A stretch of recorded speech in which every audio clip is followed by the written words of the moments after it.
with a forfeiture specification, and we are here today for purposes of sentencing. Thank you, Ms. Smith. Thank you, Your Honor. On behalf of Mr. Stewart, Mr. Stewart is 50 years old, single, well, not married. He is in a relationship of 3 years, and his partner is here in the courtroom to provide support. He does not have any children, and he is employed. He works at Petros Homes in Brunswick and has been employed there since 2021. As to the instant offense, Your Honor, Mr. Stewart was very forthcoming about his conduct, as well as his possession of the firearm with the officer on scene. The gun was discovered without a search because Mr. Stewart was forthcoming about it. He also acknowledged his history of criminal convictions without the officer asking or running his criminal history or otherwise inquiring. At the time of the alleged offense, Mr. Stewart was homeless. He and his partner had recently been evicted. They were staying in a hotel, Motel 6, while awaiting their new residence to become available. They have since obtained and maintained secure housing for 4 months while the case has been pending. And Mr. Stewart we would ask the court to consider that Mr. Stewart has demonstrated an acceptance of responsibility, both through his words with the officer at the scene, by proceeding by way of information, by entering a guilty plea, and Mr. Stewart has further indicated remorse through his PSR. I believe he'll be doing so before the court today. In light of the foregoing, Your Honor, we would ask the court to impose a period of community control on Mr. Stewart. Thank you, Mr. Stewart. What do you want to tell me? I would like to start out by saying I apologize to the courts. I am sorry that this has happened. I am sorry that I put myself in this predicament. I will make sure I will change in the future and make sure I will do nothing else like this to put me in no more situations like this. And on top of that, I am sorry, sir. All right, where do you work? Petros Homes, What do you do? I'm a labor, What kind of labor do you do? clean up construction homes, How much do you work? 40 hours a week How long you been there? since 2021. All right, what's with the marijuana? As far as As this, far as you testing positive when you were here last time, and apparently you're going to test positive again. well, last time you asked me to get them low, I did. I slowed down. All right. And this time, I just ate a little piece of a brownie that I did not know had it in there due to the fact it was my birthday. Okay. But I have been trying to slow down. I have been doing everything in my willpower.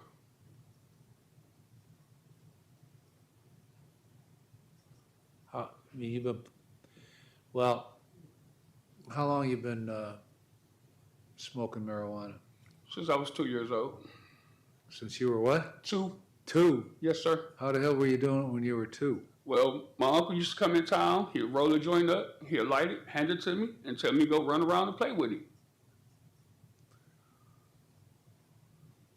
It's the first time I ever heard anything like that. Tell you the honest God truth, sir. I have no need of lying to you. Well, that's too spectacular to make up. So, well, you need to stop, I have no problem. okay?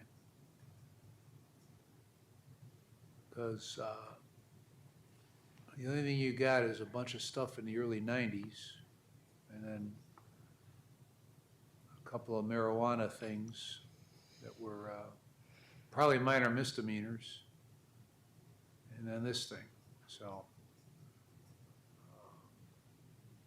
all right, anything else you want to say? Like I said, I do apologize. I'm sorry to the court. Sorry to everyone here this morning. Okay. Ms. Gold? Thank you, Your Honor. The state is asking for community control sanctions.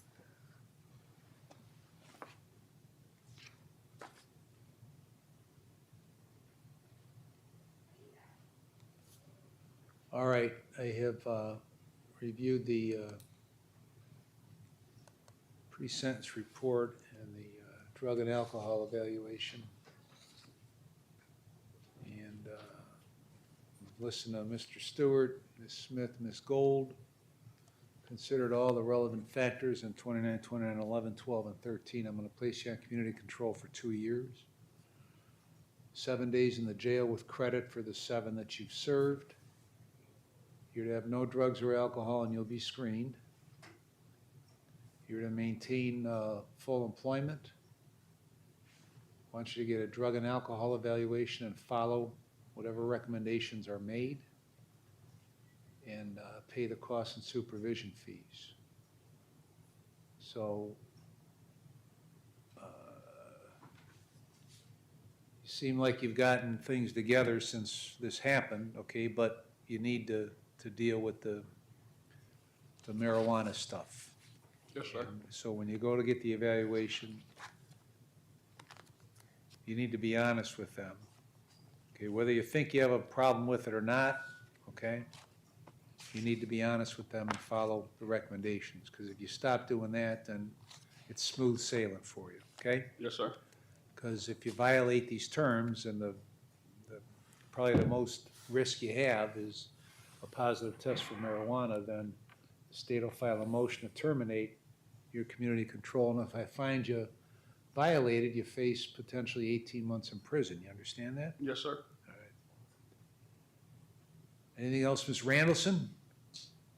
Your Honor, can you make sure that he signs his releases so that we can know? Yes, I'm sorry. That's okay. When you go to get this evaluation, you need to sign releases with that agency so probation can get your records. Yes, sir. Okay, so Kim or whoever is the PO will be able to see exactly what's going on with whatever the evaluation is and whatever the treatment is. Okay? Yes, sir. Anything else, Ms. Gold? The forfeiture, Your Honor. And the items subject to forfeiture are forfeited. Anything else, Ms. Smith? Not this time, Your Honor. All right. Good luck, Mr. Stewart. Thank you, sir. Adjourn. All right.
you need to report to you today? Okay, so I have my court. So you're gonna take this with you. This is what you were sentenced to today.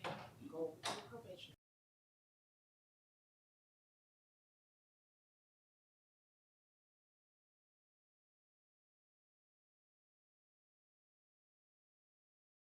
Violation of ORC 2903-12A1. The time of the plea, you ordered a pre-sentence investigation and victim impact statement. Both of those reports have been, and statements have been submitted for court review. The defendant is present in court with counsel, Mr. Bangerter. We are here for purposes of sentence. Thank you, Mr. Bangerter. Thank you, Your Honor. Just on behalf of Mr. Sanchez, he truly feels terrible about this. Certainly understands that it got out of hand. I don't think he had any intention whatsoever to cause the harm that he did. I think things just kind of connected the wrong way. He actually misses his sister, and he's just been mortified about this ever since. And he doesn't sleep at night. He's very emotional. He feels terrible. We would ask for community control, and I think this might even be a case that's appropriate for house arrest rather than jail time.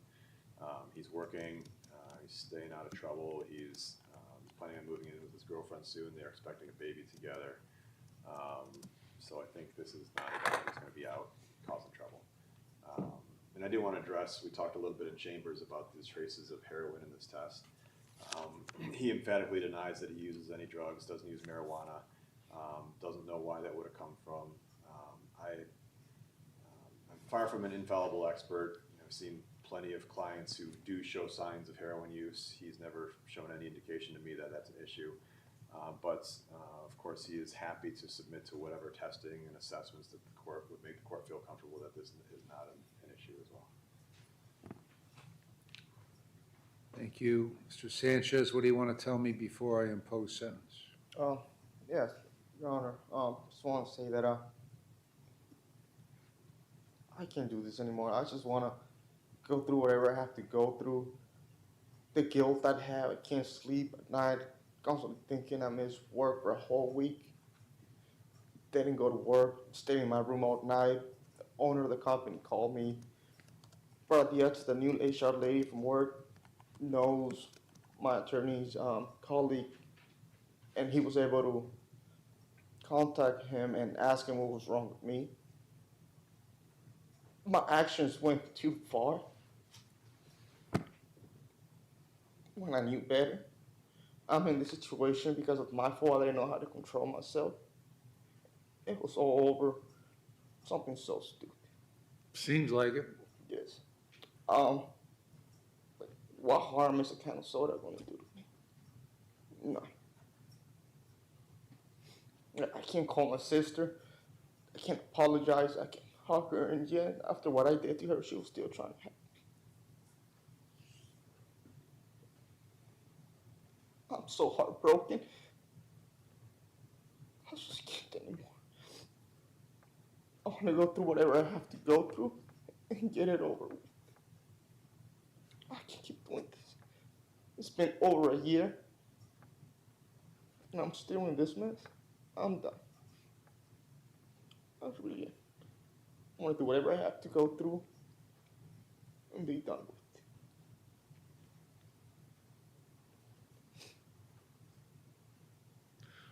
Where do you work? Kyer's position is 5 minutes from here, Your Honor. How long have you been working there? Over a year and 3 months, I believe. What do you do? CNC operator, How long have you been doing that type of work? 7 years. Where did you learn how to do that type of work? Bicycle and Manor. Used to work with my dad. Okay. JE Pistons on the other side of the building. All right, anything else you want to say? No, Your Honor. All right, Ms. Naroda? Judge, the state would join in the request for community control, the terms to be determined by the court. All right, I've reviewed the pre-sentence report and the victim impact statement.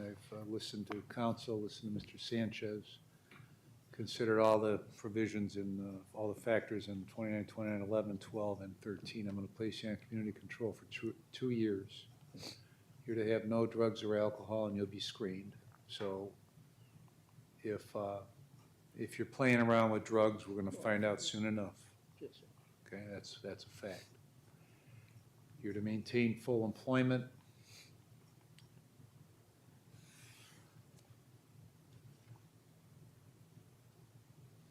I want you to get a mental health evaluation and follow all recommendations.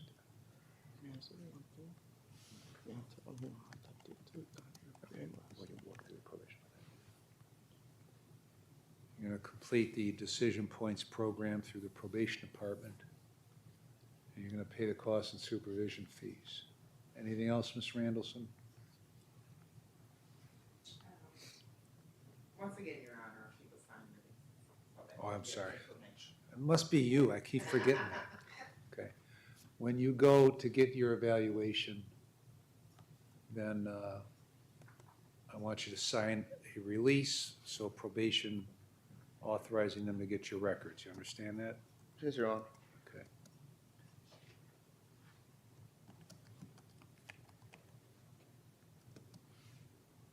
Do you understand all the terms? Yes, Your Honor. Any question about any of them? No, Your Honor. It's really not that difficult, okay? Part of this is to find out why you reacted like you reacted. I know what the circumstances were, okay? Yes, Your Honor. And, May I say one thing? Yeah. I don't know if it was because like I was inspecting and I was looking at TV. I don't know, but I know my actions were extremely wrong. okay. And then presumably it's not gonna happen, anything like that's gonna No, happen. no, Your Honor. I have no history of being violent or All nothing. right, so if you do violate the terms, and the state will file a motion to terminate your community control, if I find you violated, there's a potential 18 months in prison, you understand that? Yes, Your Honor. All right. Anything else, Mr. Rhoda? Nothing further, Judge? Mr. Bangeter? No, Your Honor, thank you. All right, we're adjourned. All rise.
over to probation. I'm gonna wait to hear from you after you talk to Ed. Yes, and, go right over right now. And then I will make They're calls. gonna put you on the rules of probation, you're gonna hand this to your probation. Okay.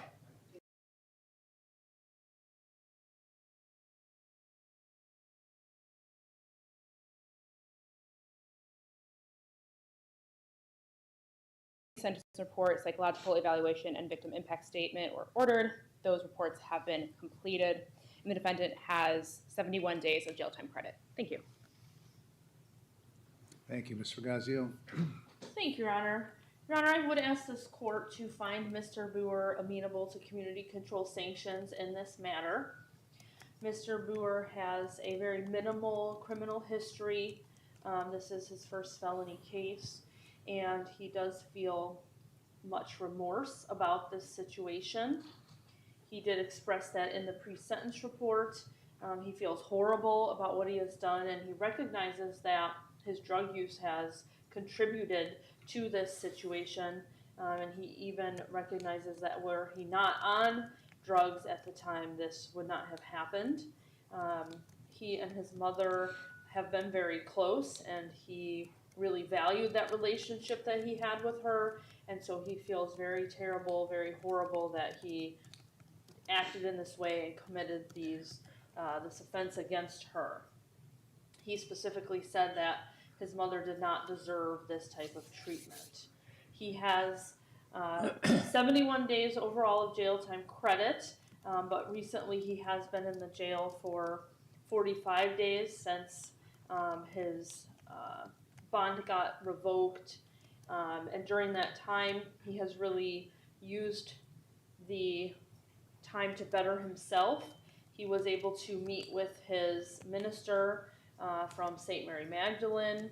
He has gotten himself the 12-step book and focused on that. He's been able to stay sober and clean in the jail, and I think it's important to note that he feels much better now that he has been clean for this period of time. He even comes across, I would say, as in a much better frame of mind, much more focused, much more able to reflect on what led him here and what he would like to do differently going forward. He is motivated to comply with all probation orders, so I would ask this court to place him on community control. He is very anxious to get out of the jail, as all defendants are, but he also recognizes that whatever this court orders him to do is what he needs to do in order to be successful. They also Thank haven't given me my Zoloft the whole time I've been there either. I'm sorry? They haven't given me my Zoloft the whole time I've been there either. Oh, okay. So sorry for interrupting. Oh, thank you. So, Your Honor, my client also wanted the court to be aware that he does need medication, specifically Zoloft, and he has not been getting it while in the jail. So that's something that he did want to bring up. Is it prescribed? Yes, yes, sir. Okay. All right, Mr. Boer, what do you want to tell me? Okay, sir. Just through, I am extremely sorry, remorseful for doing that towards my mother. I met with my, the deacon from my church came to visit me, Carl Toomey, and I've been going through the 12-step program and doing an inventory and then making a list of people that I need to make an amends with. Also, since I've been sober for a month and a half, even in the jail system, and I've been offered a couple of illicit drugs from a couple of the inmates, I stayed away from them also. And I've been trying to kind of just staying in my cell and just reading and going through the 12-step book as well. I went through family services. I have my health insurance that starts in October. I have stuff set up with Signature Health as well. And the Deacon Carl Toomey is going to introduce me to the group that have AA and NA that goes to St. Mary Magdalene on Thursdays. So I could have some accountability and surround myself with people that are sober as well. I also have reached out to some of my family members and I have letters written for them because I need to surround myself with people that are like-minded, and I also want to finish school also. When I talked to Lisa Friend, she talked to me about doing grief counseling for my brother that passed away. That's when I started going down my, I guess, road that I was, not being responsible. And I've talked to my mother, and she's forgiven me, and I gave her my plan of how I want to move forward with my sobriety, with probation and counseling. And like, I know I have a lot of work to do, and I have a list of everything I need to do. I think going through the program will help me, and also working with Signature Health and grief counseling as well. And also with Deacon Carl Toomey, he said that I could check in with him when I'm out. Also, he's the deacon at St. Mary Magdalene. He's one of my friend's fathers that I went to school with at St. Mary Magdalene Lake Catholic also. And that's about it. Who prescribed the Zoloft? The Zoloft would be from Dr. Epstein back in the day, and then I also was getting it from Dr. Gripshover also. From what agency? Dr. Gripshover is from the John T. Carey Special Immunology Unit. Okay. She's my HIV doctor. All right. So what's the story with the meth? That would be something that I picked up with people that I met in jail last time. So Last time being when? 2022. Was that as a result of the domestic violence? Yes. All right. So what was that situation? The domestic violence? Yeah. The one that currently just happened? No, from 21, November of 21. Oh, that one, I can't remember what happened, 2022.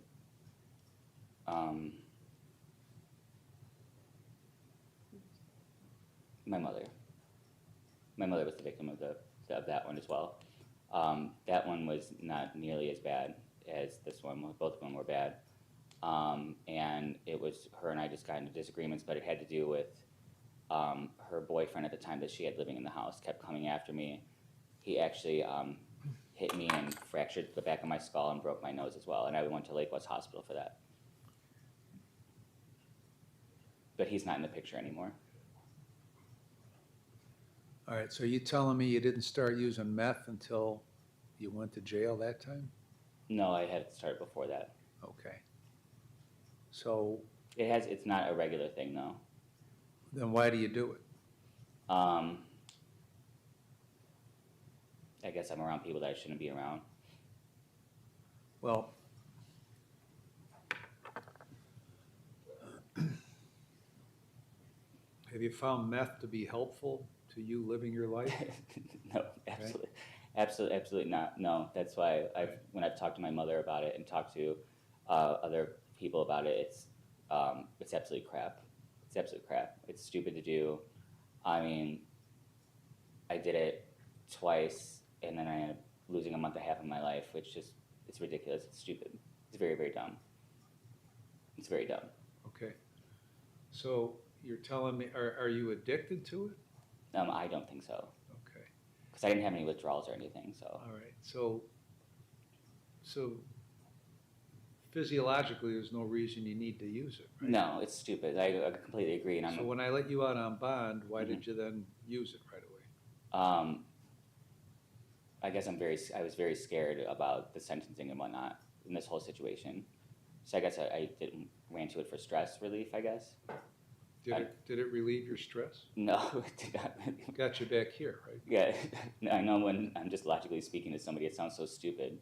But no, it did not relieve my stress. It gave me a lot more stress and gave me a lot more anxiety. So. Okay. I'm an intelligent person. I mean, I was on honor roll and everything. It's just stupid of me, and I don't want to be one of those people that, a career criminal. I don't think I have a criminal mentality. Like, I don't like I've been getting picked on while I've been there. I have a bruise on my arm. I didn't report. I'm not that type of person that like has a criminal mentality. That I'm kind of like very docile, and I just don't want to be one of those people like sitting there and I just looked at everyone so sad and everything. I just don't want to be one of those people that keeps going back to jail over and over and over again. And the kind of thing I feel like I've been since I was up on the 5th floor this time, with like yellow and like the yellow bands and the red bands and whatnot. Like it kind of scared the crap out of me, so to speak. So that's why I feel like I'm just kind of like scared straight type situation. I don't know.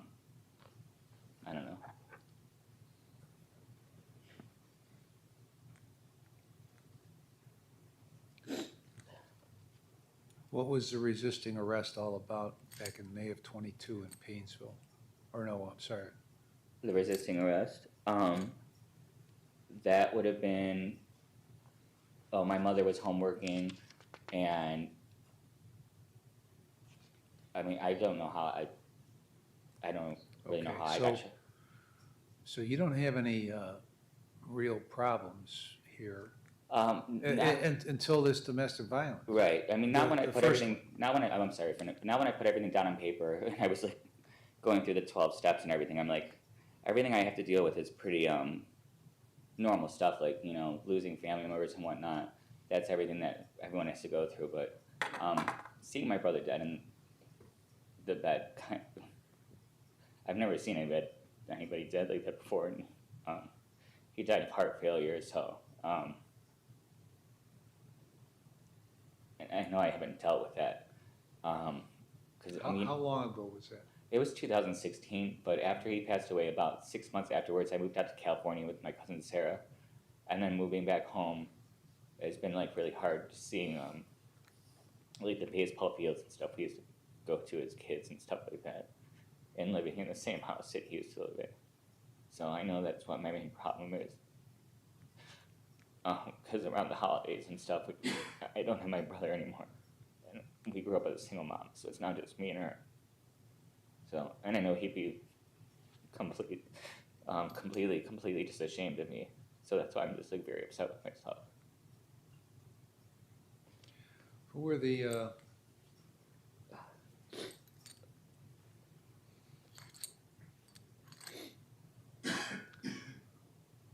you talked about hanging around people you shouldn't be hanging around. Yes. Who you been hanging around that you shouldn't be hanging around? That'd be his name is Thomas Lloyd. How do you know Lloyd? I know Tommy Lloyd just from I know his older brother or his younger brother from working at the same Outback Steakhouse that I worked at. Okay. So I'm not going to be hanging out with him at all. He was the one that provided me with the drugs and whatnot, and I don't want to hang out with him ever again. It's just stupid. I'm not going to hang out with him again. I've talked to my mom about that too. So.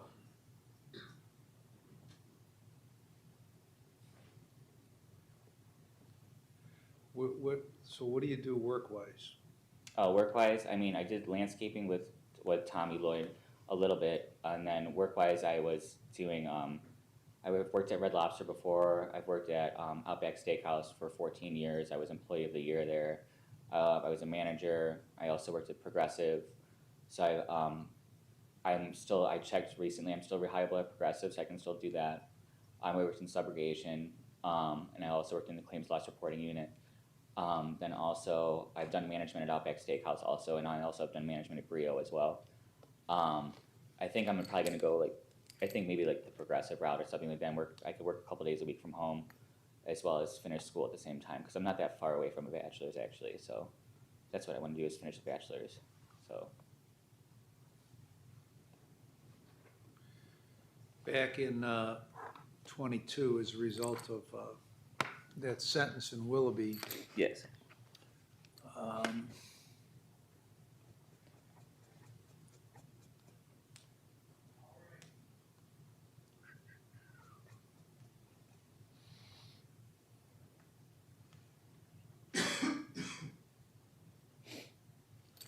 you were to complete a mental health assessment from Crossroads. Did you do that? I was not aware of that. No, I did not. That was as a result of the probation violation in that case. Oh, that okay. Have you done? Because when what was his name? He now does federal. He was in the middle of switching. I forgot his last name. There was a taller guy that worked in Willoughby. He left there, and then he does federal probation now, and then I got switched between him. Then I went to a probation officer called Mike, and then I ended up having a female afterwards. So I kind of got stuck in limbo there. All right. So when is the last time you had a mental health assessment? It's been a while. I mean, that's what I just go do that intake at Signature Health or Crossroads, or. Well, there's a number of different options that you can utilize. Okay. Um, I mean, I've been to counseling and whatnot. I went to grief counseling a couple months after my brother passed away with Dr. Epstein, but I haven't had like a mental health assessment though, no. And what, so the Zoloft is Mhm. prescribed to treat what? Anxiety and depression, mostly Okay. depression though. So who diagnosed you with depression? That'd be Dr. Epstein. Okay. And then also- How long ago? That was years ago. And then also I was getting it from Dr. Ripshover at University Hospitals because one of the side effects of my antiviral medication is depression. So that's why they put me on that. Okay.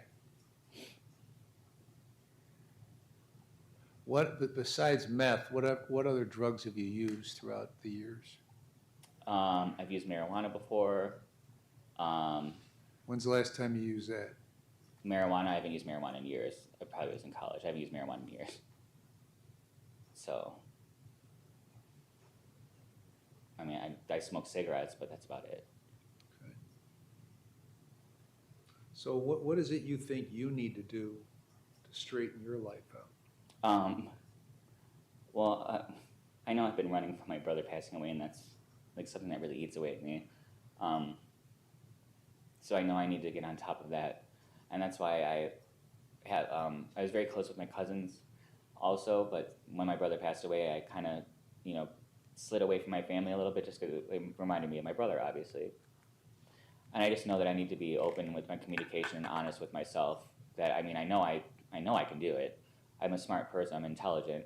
I just need to get my act together and get going. And I think this is obviously a wake-up call, and that's why I've never done drug treatment or anything like that. And that's why going through the AA book, I'm like, okay, getting everything down on paper makes everything look a lot easier than it is. Like you get kind of everything built up in your head, and everything seems like it's so much bigger than it is, but it's not.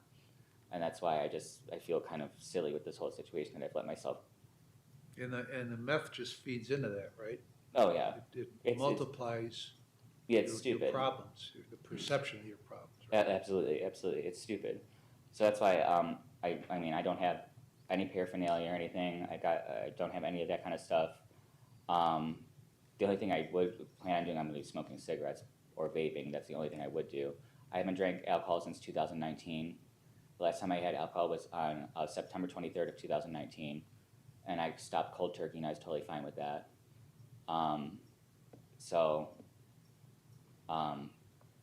I'm fine with not doing anything like that. So that's why I just don't. I can't believe I let myself get to this point. I mean, I'm a Eucharistic minister. I was an altar boy. I have a Presidential Service Award from Lake Catholic, doing volunteer work at homeless shelters in downtown Cleveland at Malachi Center. I'm just very ashamed of myself because it's very out of my character. Okay, anything else you want to say? No, that's it, sir. All right. Thank you for your time. I do apologize, though. All right. Did you apologize to your mother? Yeah, I have apologized to my mother. I told her. I talked to her recently. She started doing Zumba, and I was like, I'll go do Zumba classes with you, even that sounds ridiculous. I'll do Zumba classes with you and stuff, but I feel so bad. She didn't deserve it, but. All right. Thank you. Spell? Thank you, Your Honor. It's the state's understanding that the victim would like to say a few words here today. Your Honor, I think one of Stephen's biggest problems is he runs from everything. I think after his brother passed, him going to California was running to not deal with it. And I don't believe he started meth right away there. I think maybe within the last year he was there. And when he came back, he had already lost his car. He was thrown out of his apartment by his, he was a disaster. And then I didn't have any idea it was to this point until he came home. There's no doubt in my mind that when he uses, which he gets psychotic. I have never seen anybody this psychotic when they use drugs. He's so paranoid. The triggers are his brother. The other trigger is when he got beat up in California and he had to have plastic surgery and everything. Mm-hmm. And the third thing is his roommates are triggers. He gets so psychotic, if I told you some of the things he has done, you wouldn't believe it. He was psychotic that day. I had it. Because when he gets psychotic, he gets on the phone and he rants and raves all night long. And I have days I have to go into work or I work from home and I said, you've got to stop already, I'm working. Yeah. And he came down the steps in a rage when I said something and started, I mean, he was really very psychotic at that point. He doesn't even know what he's doing, to be honest. He was telling me, showing me a picture more than once during the episode of Jeffrey Epstein telling me this was my boyfriend. Jeffrey Epstein's dead. That's how psychotic he gets. If I would have said Stephen would have been here today, no. He was someone that always excelled at everything, paid off cars early, Yeah. got awards, etc. He had a lot of common sense on the road. I just really think he self-medicates because of his brother getting beat up as badly as he did and stuff. And I think he really needs counseling to deal with stuff. I think he needs grief counseling. I think it wouldn't hurt for us to have counseling together Yeah, I think that'd be good. because he's not the same person. I've suggested a lot of this. I mean, I'll be honest, I still see a therapist since I lost my son. Not every week anymore, but I still do. I'm okay with going to counseling with her. I'm sorry for interrupting you. I don't think jail's the answer. I think we have too many sitting in jail with mental issues that don't get the correct help they need. I've seen that road more than once. I saw it with his father. I do think he needs a very good program. I am extremely, I'll be honest with you, I'm not saying you or this court. I'm very disappointed in the court system. When he was in Willoughby, he literally fell through the cracks. You know, I wanted him to go to the mental health court. Judge Carnaccio said, no, I can do what the mental court does here. He saw a probation officer a few times. He left. He was assigned a new probation officer Oh, Mark. who did, quiet please, who did not contact him until a year later. Had him come in, when he went in, they released him. Nothing was ever done, not anger management, not counseling, not an assessment, nothing. So, my recommendation is for him to get some help, basically get on some meds, stay clean, get in programs. All right. But I will say this, I'm at my limit. It's been 4 years I've been dealing with this. It's too stressful. It's too stressful to try to work. This happens again, he's not gonna be able to stay with me anymore. I can't do it. I've been trying everything to get him help and he fought me on everything because he was always high. Part of me let him stay because as bad as he gets when he's psychotic and as nutty as the world is, he'd probably be dead. And I guess I couldn't deal with the fact that I'd have a second child gone. Because when he's psychotic, he's bizarre. I mean, he's called the FBI when he's psychotic. He's called people's work, told on him. He's just, I've never seen anybody like it as psychotic as he gets. So, whatever you recommend. All right. Thank you. Thank you. Ms. Bell? Thank you, Your Honor. The state is in agreement with community control sanctions in this case, and those sanctions to include mental health treatment and drug treatment. Thank you. All right, so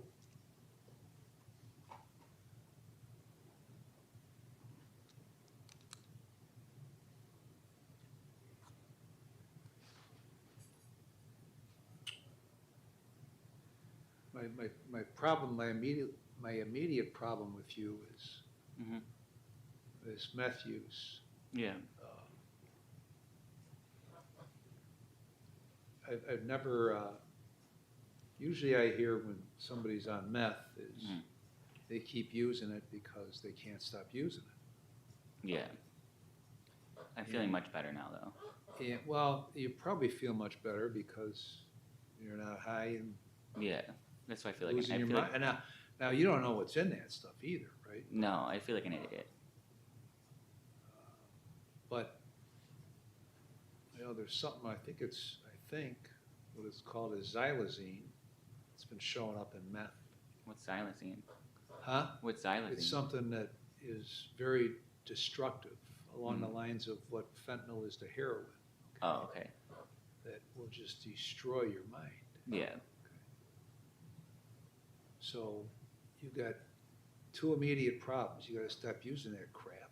Oh, yeah, that's not a problem. Yeah. And you gotta come to grips with your brother's death. Yeah, I know, it's very hard. Because otherwise you're in this, Mhm. you're circling the drain is what you're doing, okay? Mhm. Now, you seem to understand that as you sit here, because you're not out getting high, right? Yes. So, all right, so I've reviewed the pre-sentence report and the drug and alcohol evaluation. I've considered all the provisions in 29, 29, 11, 12, and 13. I'm going to place you on community control for 5 years. Okay. You're going to serve 116 days with credit for 71. In the next 15 days from now, you'll get into the jail treatment program, and you'll complete that program and follow those recommendations. You're also going to get a mental health evaluation, and whatever recommendations come from that, you're to follow. You're going to sign releases so probation can get your records. You're to have no illicit drugs or alcohol, and you'll be screened. You're going to, at the appropriate time, obtain and maintain full employment.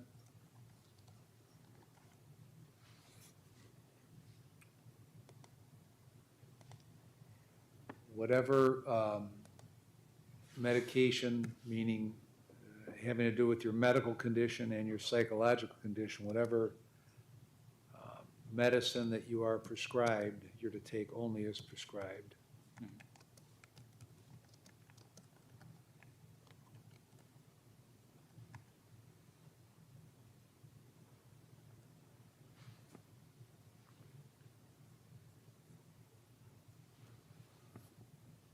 And you're going to pay the costs and supervision fees associated with the case.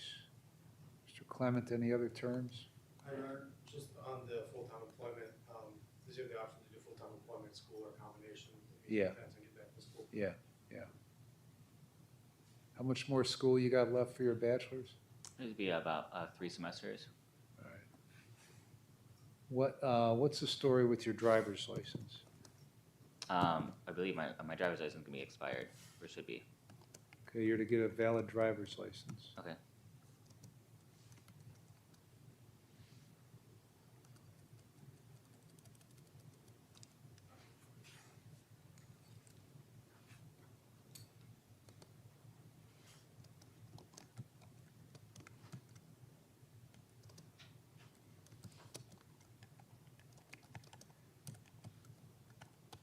You understand all the terms? Oh, yes, sir. You have any question about any of the terms? No, sir. If- Your Honor, if I Yep, may, yep. since Mr. Boer has been in the jail as of today for 45 consecutive days, I would ask that he be able to enter the jail treatment program as soon as an opening exists. What's the story on that, Derek? Do you know? I'm not sure, but if we do put in there that he'd be placed into the program as soon as possible, as soon as opening All right, is then- available, then- we can do it. Go ahead and do that. And then if there's any days left, those days will be suspended. If he gets in sooner, then it'll go from 116 to whenever he finishes, okay? Thank you, Your Honor. Now, I'm telling you these things that you have to do first of all, you don't know, no questions about what you have to do? No, Okay. no, sir. I understand. If you don't comply, the state will file a motion to terminate your community control. Yes, sir. And then if I find you violated, then you face potentially 18 months in prison. You understand that? Yes, sir. Okay? And based on what you told me about the 5th floor, that's not where you want to be. No, it's very sad seeing all those guys up there. and they just keep doing the same thing over and over again. So that's why I'm like, okay, That's what most people over there yeah, that's why I'm like, keep doing the same thing over and and they over act like it's again. a cool thing or like their prison stories or their jail stories, and I'm just sitting there like, oh, I don't belong here.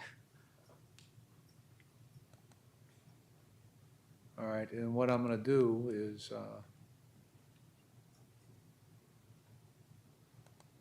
I'm gonna schedule a review hearing with you on February 21 Okay. next year at 9 a.m. So we're gonna see if you're doing what you're supposed to be doing.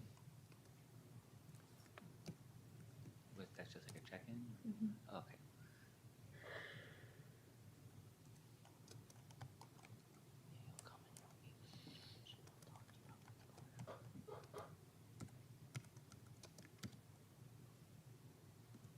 And then we'll see how it goes. Now, ultimately, I told you what you have to do to comply. It's up to you whether you comply or not. Yeah. I don't have the least bit of control Mhm. over whether you comply or don't comply. The only thing I can do is I'll be here to clean up the mess if you don't comply. Right, okay, that sounds good. So you seem to have an understanding, you're an intelligent person, you have an understanding of what you have to do Yes, in order to straighten things out. And it's completely up to you whether you do that or not. yeah, yes, sir. Anything else, Ms. Bell? Nothing further, thank you. Mr. Gazione? No, Your Honor, thank you. All right, adjourn. Am I able to take 500? We have to ask the deputy. All right, okay.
We're here on 547 and another one, 10, I don't know what the other case number is. Do you know, Jim? I'm looking right now. Should be 1032, Judge, 23 CR 1032. All right, we're here for sentencing, so go ahead on the PVs. Go ahead, Mr. Matthews. Thank you, Your Honor.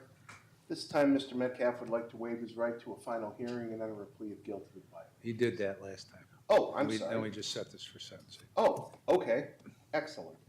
Then, as I did explain in chambers, Your Honor, Mr. Metcalf does have a plan if the court were to release him. He intends to go to Project Hope temporarily. He is working with Ken Hall in my office to get on food stamps and establish some more permanent housing. But he has been working with Signature Health while in the jail.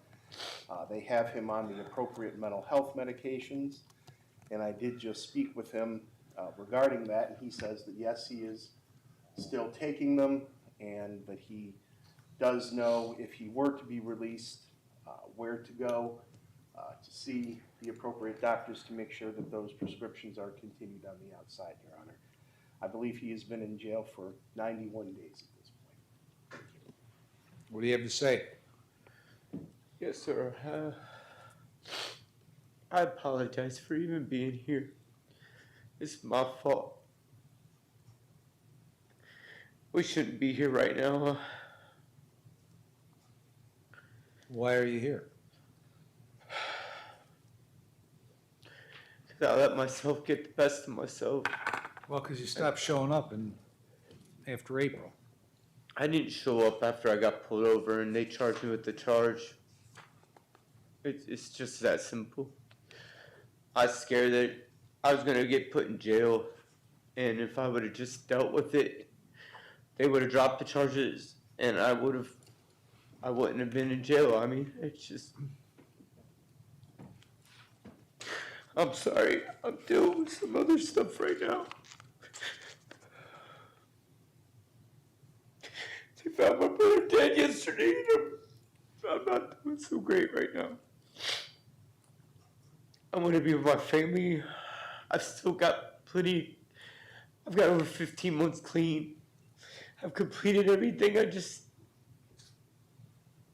I was afraid that everybody would just think that I was off to messing around and getting high. I ain't been on my medication in so long, and I just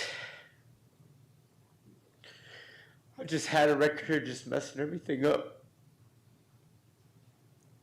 So I didn't think that anybody would even care that I wasn't the one, it wasn't my needle. I didn't think anybody would even care or even give me a chance to even get it over with, or even to deal with it. I did what I do best. I ran. And I'm sorry for that, and I'm sorry, Kim, because you're the only one, really the only probation officer I've ever had that actually cared.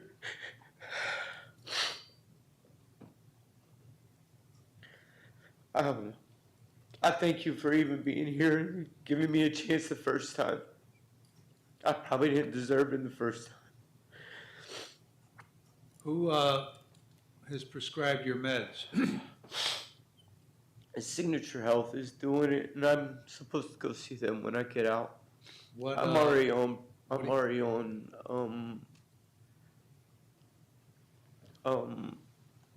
I have care source for my insurance already. What are you taking? I'm schizophrenic. I don't know what the name of it is. It's some weird name. It's some new drug.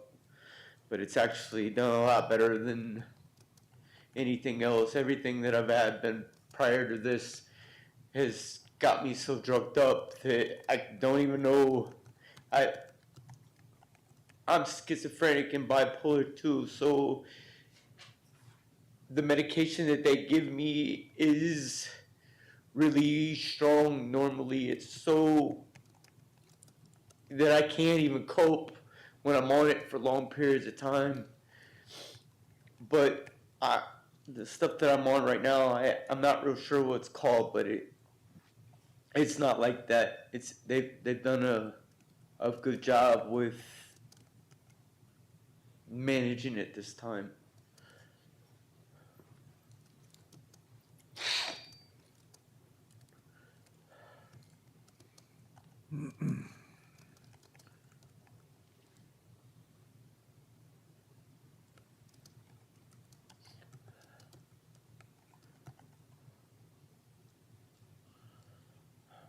Are all those warrants cleared up? Yes, sir.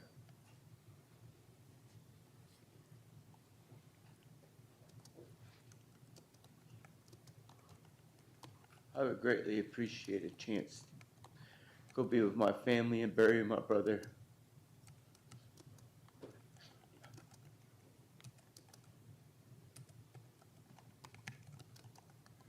All right, I'm gonna keep you on community control. You're gonna serve 91 days with credit for 91. Continue your treatment with Signature and follow their recommendations. Take your medications as they are prescribed. Sign releases. Got that one, Kim. Get a valid license, 3 AAs a week and a sponsor, full employment. Pay the cost and supervision fees. So those are the terms on both cases. In addition, on the, I don't know which case it is, but on the one case, you'd have no contact with the victim.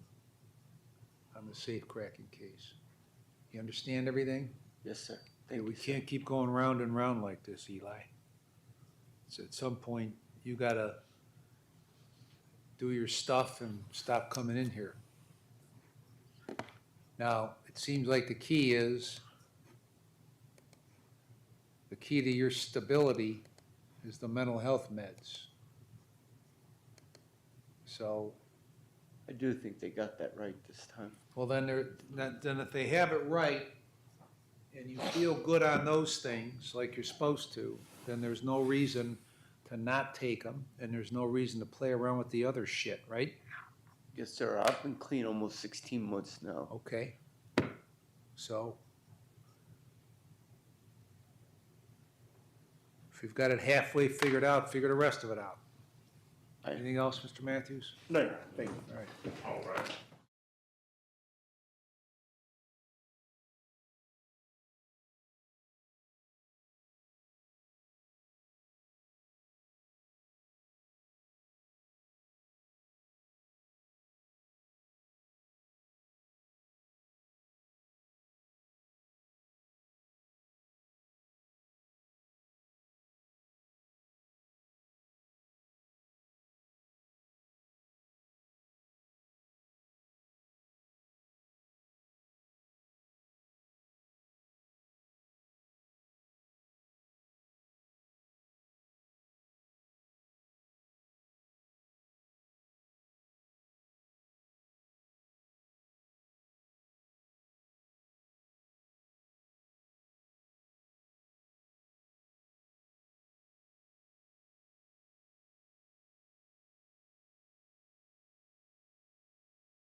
Tested positive for meth, cocaine, fentanyl, July 8th. You understand the charge?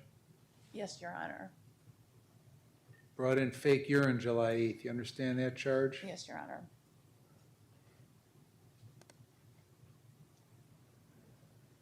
Positive for cocaine and amphetamine August 5th. You understand that charge? Or no, that's an old one. Forget that one. All right, what you want to do? Yes, Your Honor. At this time, I do believe a guilty plea to the charge is forthcoming, to the violations. I do believe that. Is you waiving the right to a hearing? Yes. Final hearing? Yes. Is that what you want to do? Yes, Your Honor. What's your plea to the charges? I'm guilty. And I'll accept your guilty plea and find you guilty.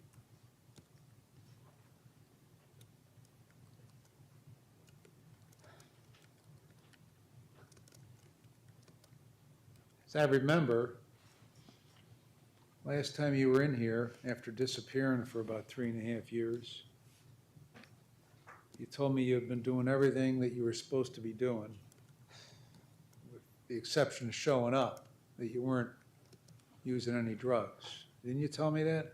Yes, Your Honor. So apparently you were full of shit at that time.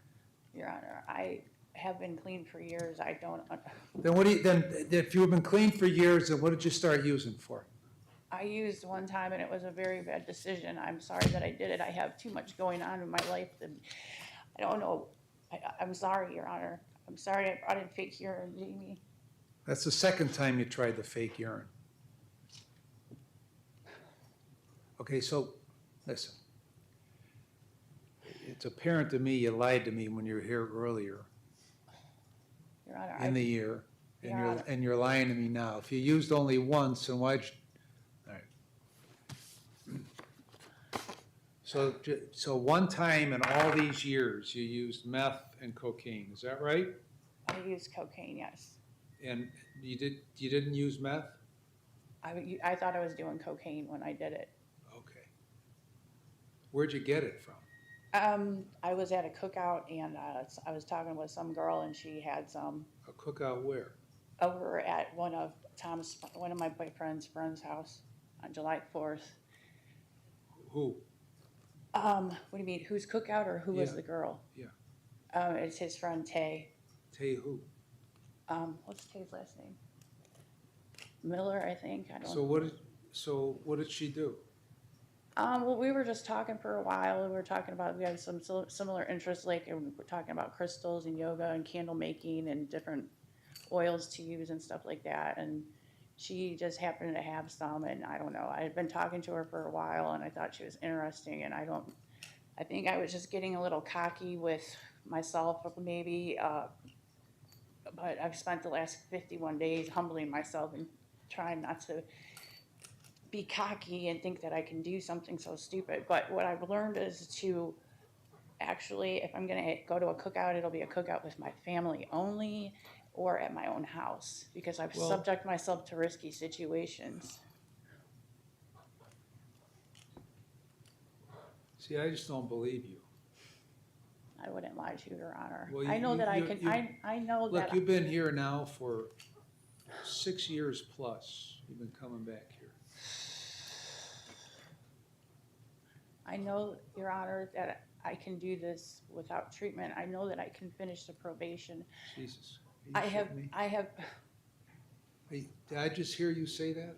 What? See, here's what I want you to do.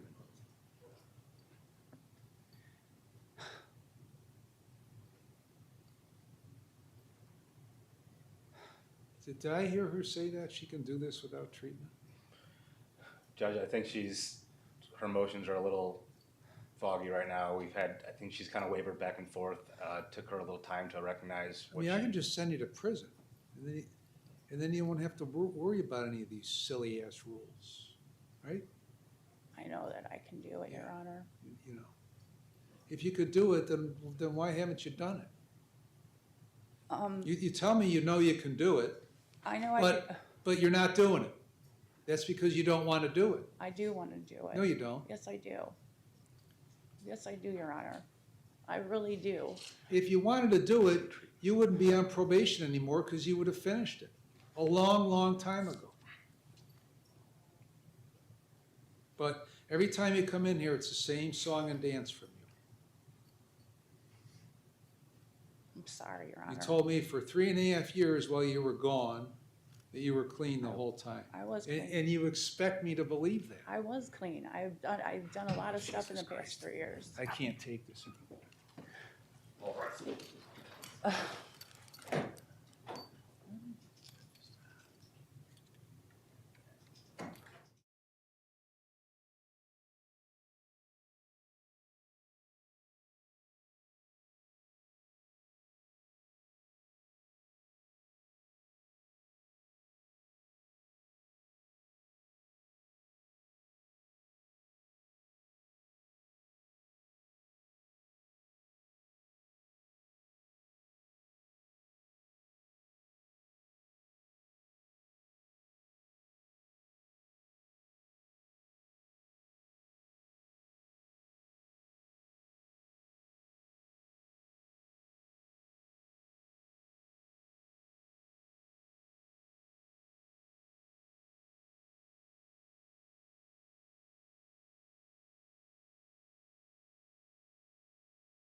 brief opening statement, or? Sure, if you want. Okay.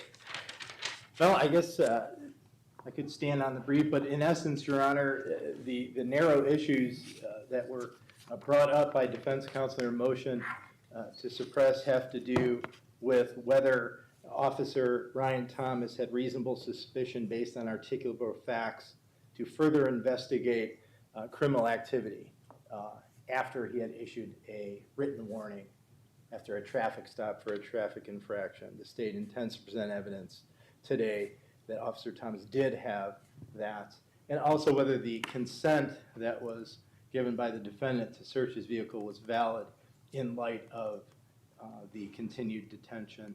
The state's position is that consent was voluntary, was not the result of duress or coercion, and the further detention was valid, and this consent flows from that.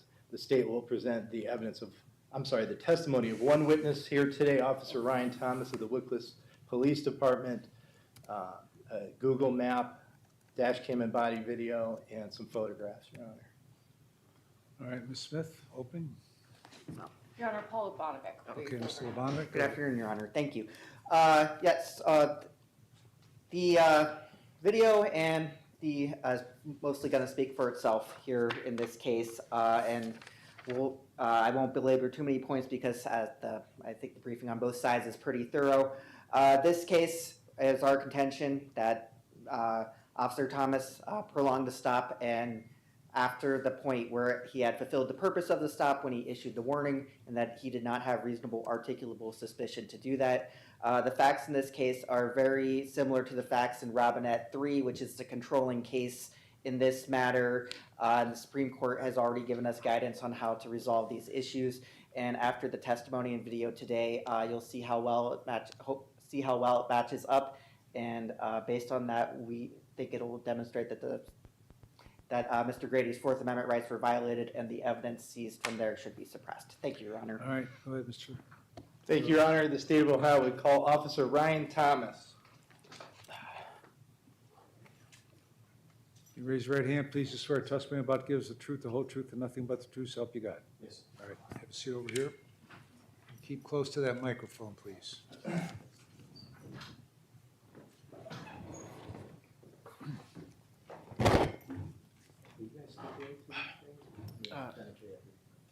We'll stipulate. To the authenticity and the admissibility? Yes, for the purposes of this hearing. Perfect. Your Honor, prior to inquiring with the witness, if I may, the state supplied defense counsel and the court with a state's witness and exhibits list for the suppression hearing. Your Honor is in possession of that distinct witness and state's exhibits 1 through 5. I've shown those exhibits to defense counsel who have agreed to stipulate to the authenticity and the admissibility of state's exhibits 1 through 5 for purposes of this suppression hearing. So the state will move to admit those. All right. Is that correct, Mr. Lubanovic? Yes, it is, Your Honor. All right, then they're admitted. Thank you, Your Honor. Sir, how are you doing today? Good, how are you? Fine. Please introduce yourself to the court by saying your name, spelling your name. My name is Officer Ryan Thomas, last name Thomas. Okay, Officer Thomas, I see from your uniform that you are employed by the City of Wickliffe Police Department, is that right? Yes, that's correct. Okay, are you a certified peace officer in the state of Ohio? Yes. When did you earn your certification? I earned my certification January of 2021. Okay, and you went to the police academy? Yes. Which one? The Cleveland Heights Police Academy. When? I began my training at the Cleveland Heights Police Academy in July of 2020. All right, you finished in January 2021, isn't that right? Yes. All right, and then that's also when you got your certification? Yes. When did you start working as a police officer for the Wickliffe Police Department? About 2 weeks after I got my my training certificate from the Cleveland Heights Police Academy. Okay, now, some questions about the training that you received at the Police Academy. Mhm. Please describe for the court what sort of training that you got. Yeah, training that we got is learning of all the laws in the Ohio Revised Code, CIT training. What's that? Crisis intervention training, dealing with people with mental illnesses and their mental health. We did first aid training, which consisted of CPR. We did like kind of like drug interdiction training, the basic knowledge of the drugs, exactly what they looked like. We did interview and interrogation. We did basic driving procedures as well. Yeah. Mm-hmm. Okay. I'm going to ask you some questions in a minute about more specific training. But when you came to work for Wycliffe in January 2021, in what capacity were you employed there? As a patrolman. Okay. And is that the current position that you hold? Yes, it is. And have you been employed with the Wycliffe Police Department continuously from January 2021 to present? Yes. As a patrol officer? Yes. Mm-hmm. Okay. What are the requirements for a police officer to maintain their certification as a peace officer in the state of Ohio? We have to first off continue working in capacity of law enforcement through any department, as well as continuing training each year that the state mandates for us to do. What kind of training? It's called the CPT training through the state of Ohio. Consists of updated legal search and seizure, updated information for Miranda rights, domestic violence. Every year there's some new curriculum that comes out that we need to stay updated on. Mm-hmm. How many hours per year of CPT training do you have to take as a police officer to maintain your certification? It's 24 hours of mandated training. And 8 of those hours are mandated courses, correct? Correct, yes. The other 16 are elective courses, isn't that right? Yes. Mm-hmm. And have you continuously satisfied that requirement through your 3.5 years on the job at Wycliffe Police Department? Yes, I have.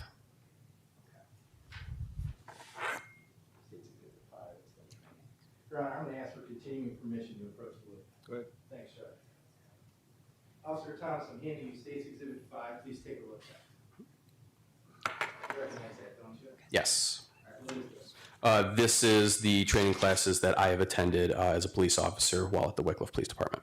Okay, and does the State's Exhibit 5 training classes attended list include your time at the police academy? Yes, it does. Does it include every class that you have taken as you've been a police officer at Wycliffe Police Department? Yes, it does. Does it log every class and every hour? Yes, it does. Turning to page 2, is there a summary of the total hours and classes? Yes. How many total classes have you taken? 38 total classes. How many hours of training have you completed? 1,098 hours, 1,098.25 hours. 1,098.25. Yes. Okay. 0.25 meaning 15 minutes. Yeah. Mm-hmm. Let me ask you some more questions about State's Exhibit 5 in a minute, okay, sir? Now, I asked you about the state of Ohio requirements for continuing professional training. That's what CPT stands for, isn't it? Yes. Okay.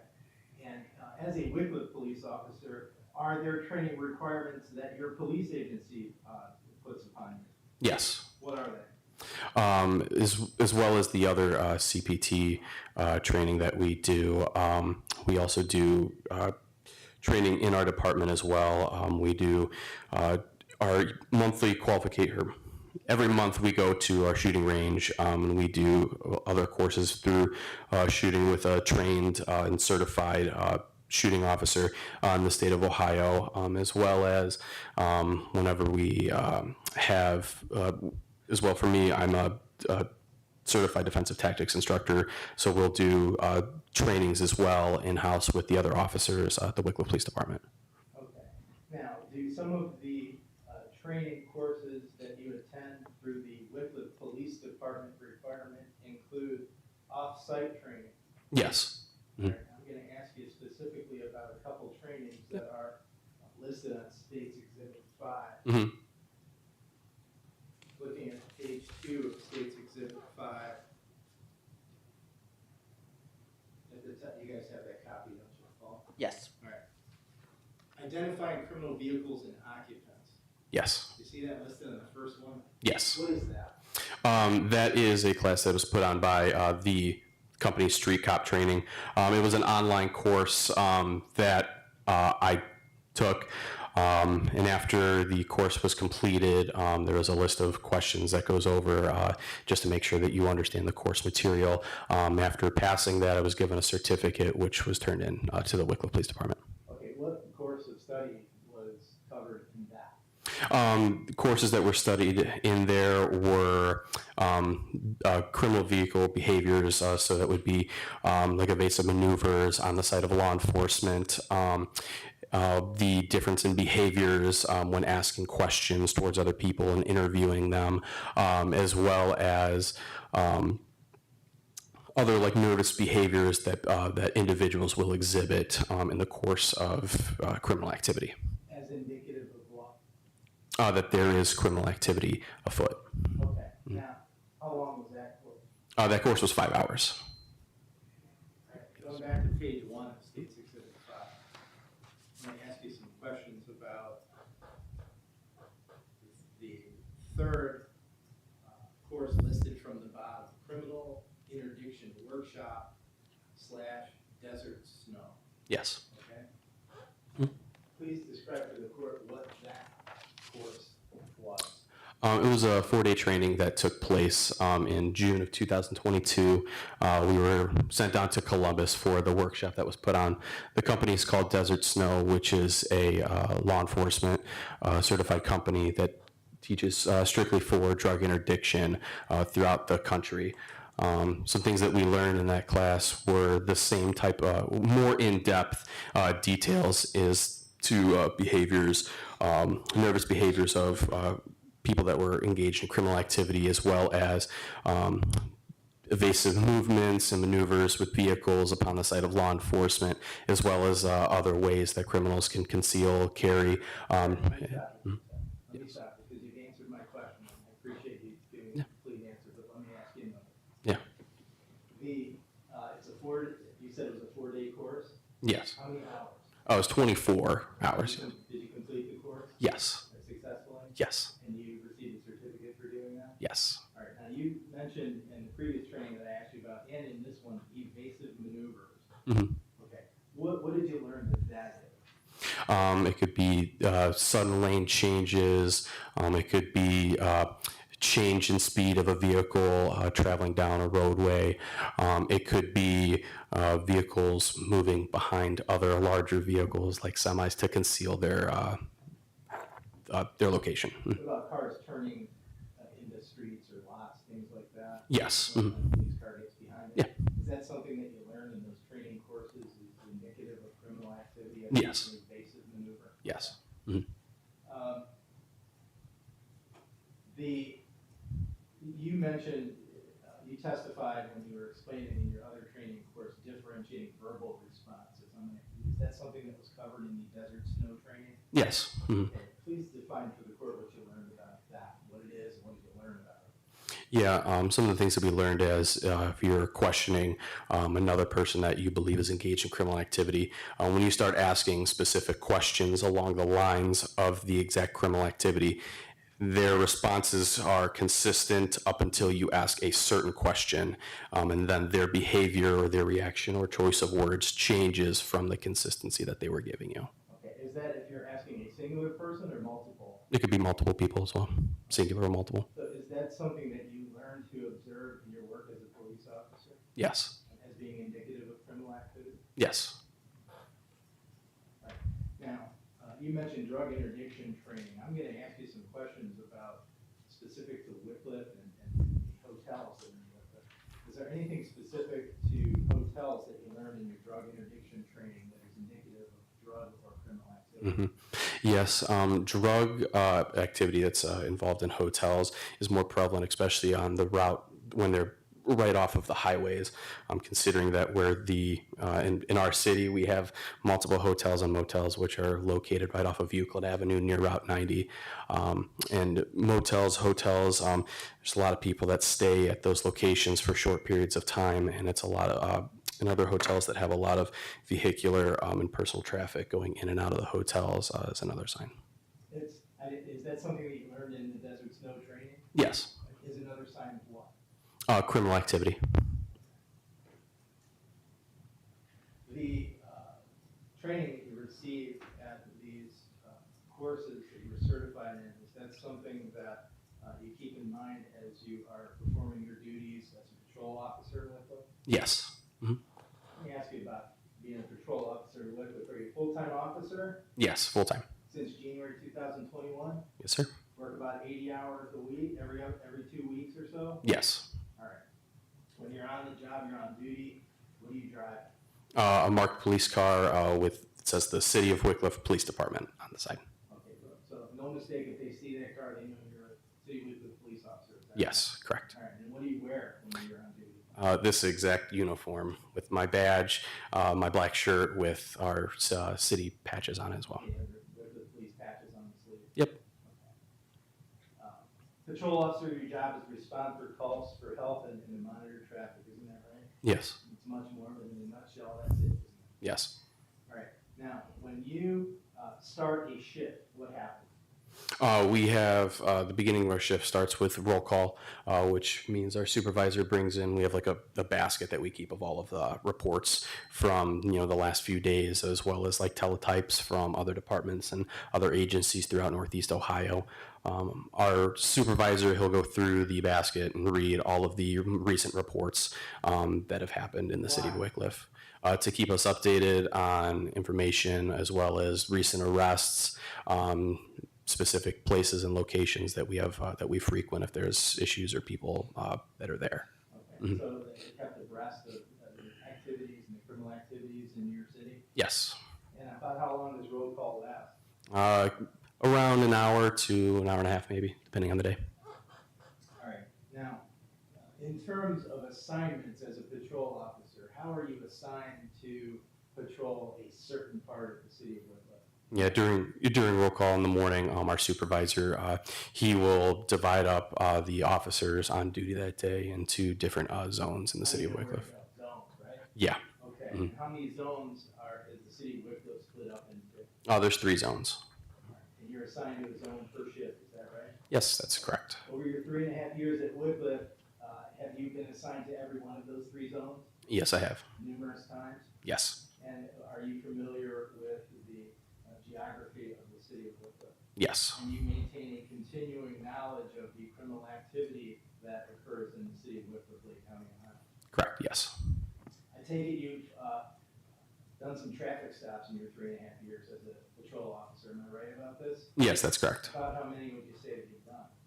I would probably say in the 3.5 years, somewhere between 500 to 700 traffic stops. Okay, I'm talking about the traffic infractions now. Mm-hmm. Is that right? Yeah. Okay. The routine traffic infraction, you're gonna give a written warning, and I'm gonna give a ticket. Mm-hmm.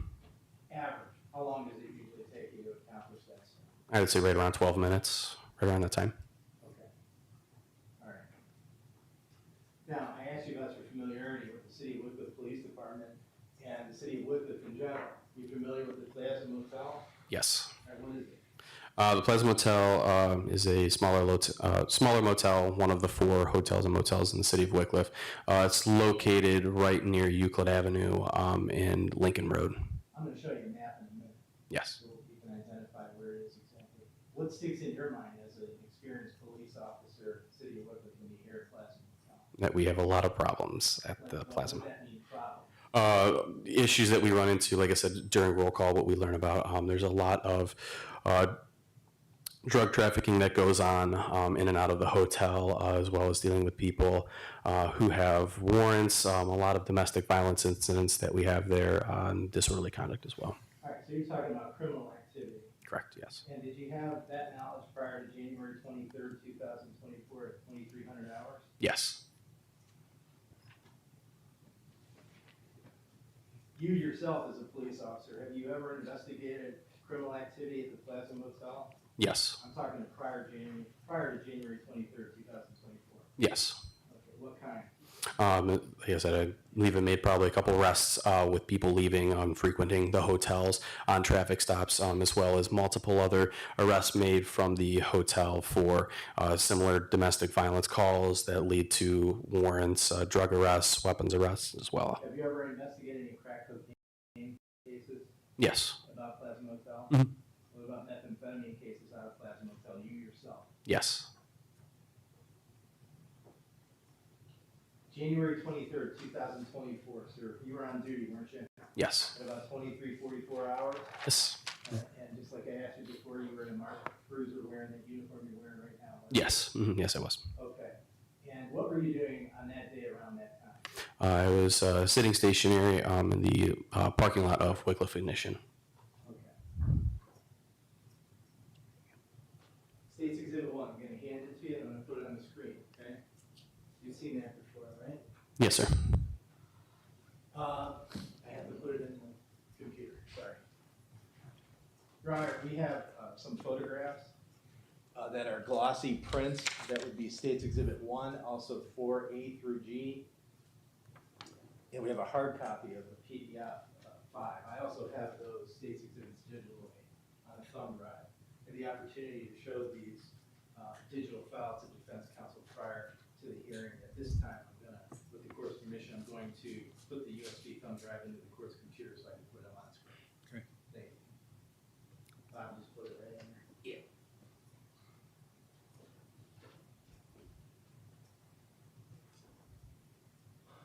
Okay. Now.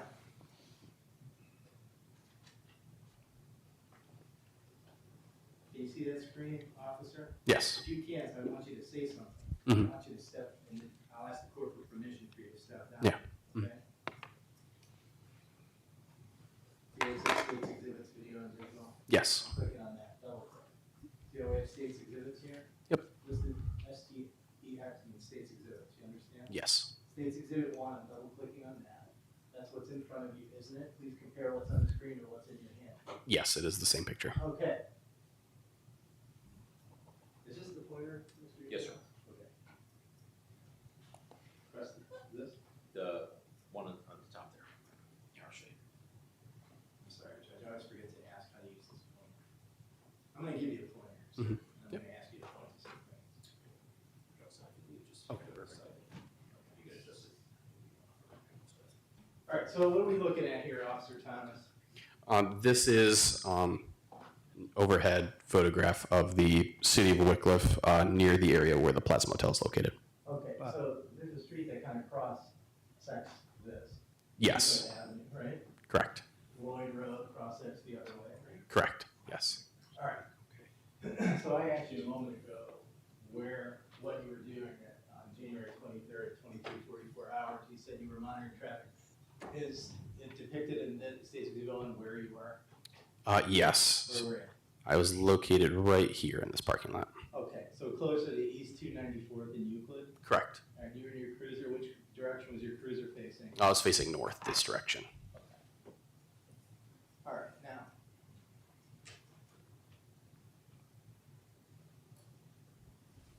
Euclid Avenue here. What type of roadway is that, sir? It is a 4-lane roadway which travels east and west. Is it separated by lane lines? Yes. Double yellow. Double yellow to separate the directions of travel, isn't that right? Correct. Yes. So there come a point in time when you decided you weren't going to stay in that location anymore? Yes. And why? While I was sitting there stationary, I observed a white Ford Edge travel westbound on Euclid Avenue. Once the white Ford Edge passed me, I observed once it passed me, I observed the brake lights on the rear of the vehicle to illuminate and the vehicle to decrease in speed. Okay. And if you would, please, you can use your pointer to indicate the direction of travel.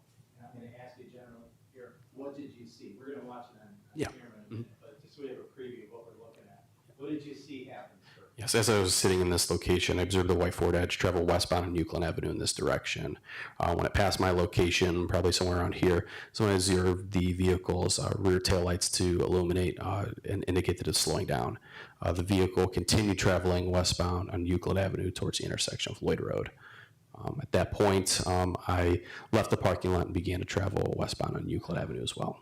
Okay, and could you see that white Ford Edge still in your field of vision? Yes. As you were approaching Lloyd Road, Mhm. were you still watching that car? Yes, I was. What did you see the car do and where did you see it do? Yes, as I was approaching Lloyd Road, the vehicle had passed the intersection and was right around the intersection of Maple Street right here.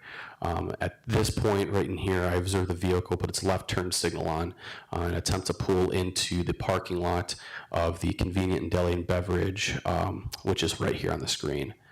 When it attempted to pull into the parking lot using its left turn signal, it attempted to enter the east entrance to the business, which was closed due to construction. And in what lane lane of travel was that Ford Edge traveling? At that point, it was in the eastbound lanes of travel. So it was in the opposite. Correct. So it was driving in the lane of travel that cars, if there were any, would be coming towards it. Correct, yes. And then once the vehicle could not make the turn, it continued traveling westbound in the eastbound lanes of travel and entered the west entrance right here to the business. Why couldn't it make the turn again? Because it was closed due to construction and it had other safety cones in the area. Okay.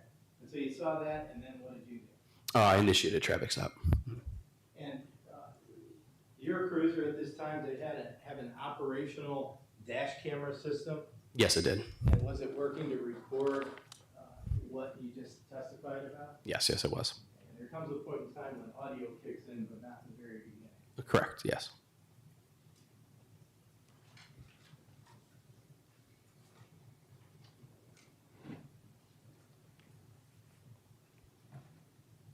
Okay.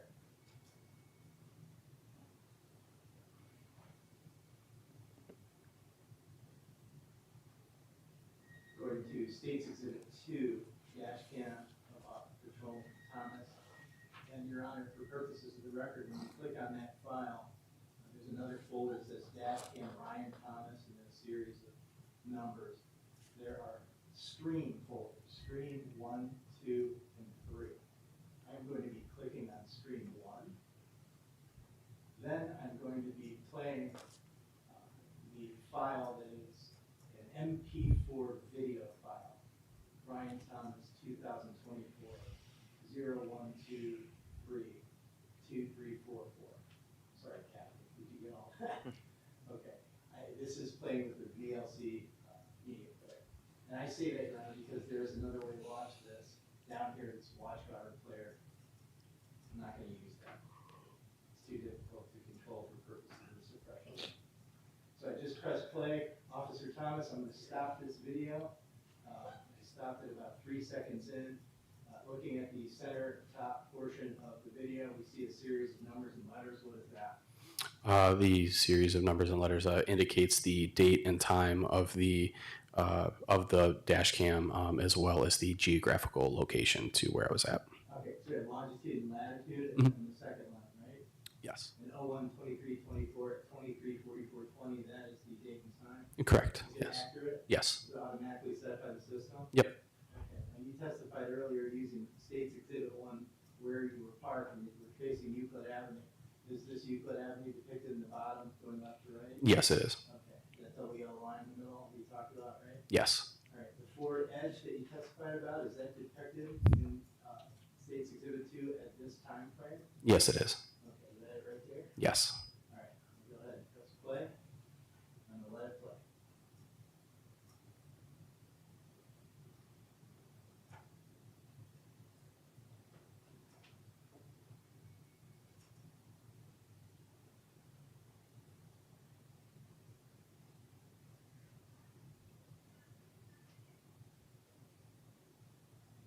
Now, I'm stopping at 23, 44, 41. This in the lower left-hand GPS 26 mph, does that indicate your speed? Yes. Okay. Lower right-hand Wycliffe PD Ryan Thomas, Wycliffe 0758? Yep. Okay, that has to do with, you're the officer and that's your? Vehicle number. Yes. Okay. All right.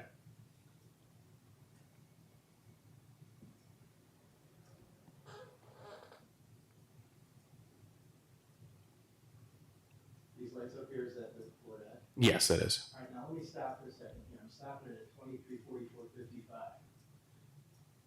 What condition is that light in? It is a red light. Okay, so you went through that red light? Yes, that is How did correct. you do that? When I observed the vehicle activate its brake lights, and I pulled down onto Euclid Avenue to follow the vehicle, I observed from a distance once it was putting its left turn signal on at that point from where it was at that it was going to attempt to be turning into the closed entrance to the convenient deli and beverage. And at that point when I was watching the vehicle as to where it was going, I just did not pay attention to the traffic light as it was coming up to the intersection. Okay. Yeah. Can you see that Ford Edge in this shot? Yes. Can Mhm. you use the pointer to show where it is? This is right there. Okay, what lane is it in at this point? At this point, it is still in the left lane of the westbound traffic. Okay, we're gonna see it move over. Yes, correct. Right there.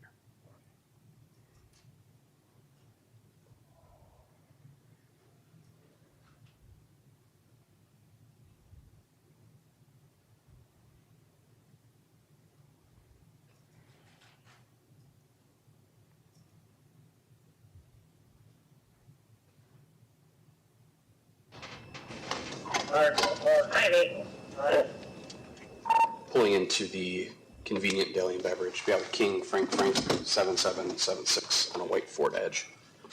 Okay, stopping at 23:45:32 hours. Officer Thomas, it appeared that your cruiser came to rest in this position, is that right? Yes, that's correct. Okay, and through the entirety of the stop that I'm gonna ask you questions about, do you move your cruiser? Nope. All right, what is the distance between your cruiser and the Ford Edge that we see? I'd say probably about 1.5 car lengths, so probably around 20 feet, I would say. You mentioned some cones. Looking at the screen at this point in time, these orange cones that I'm circling, Yes, those are the orange cones that are in place to block the construction area of the entrance. what, is there another way out of this parking lot? Correct. It would be the west entrance exit.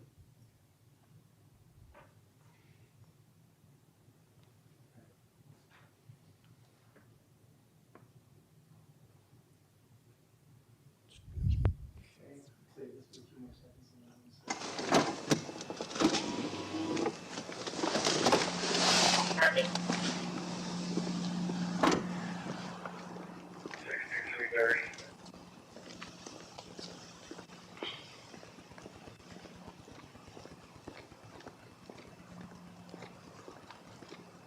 Okay, who's that just walked up to the passenger side? That would be me. Are there any other police officers present at this time? No. Any other human beings, vehicles, anything? Nope. It's just you in this car? Yes. Okay. And you had an operating body-worn camera video at the time as well, didn't you? Yes. All right. And was it operating and recording at this point in time when you approached the vehicle? Yes, it was. All right. And I'm going to go ahead and switch to that view, which would be State's Exhibit 3.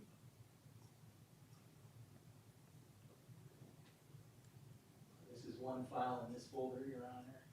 It operates with either VLC or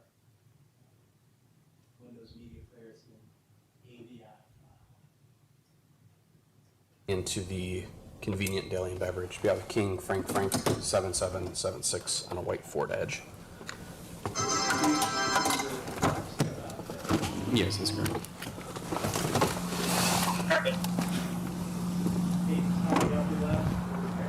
Yes.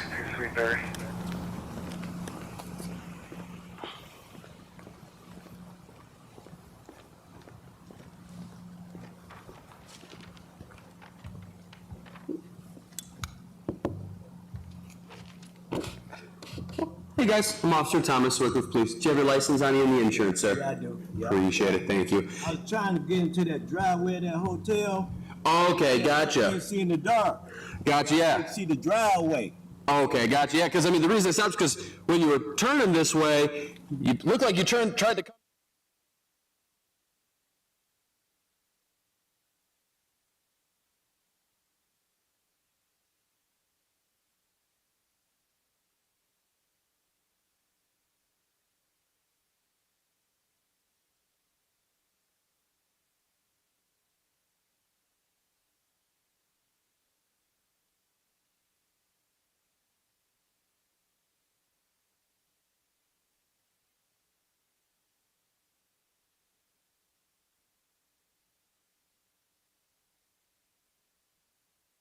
Is Joe Grady seated in the driver's seat? Yes, he is. Okay, and is he in the courtroom here today? Yes, he is. Where is he and what's he wearing? He is sitting on the seat in front of me, and he is wearing a Dallas Cowboys shirt.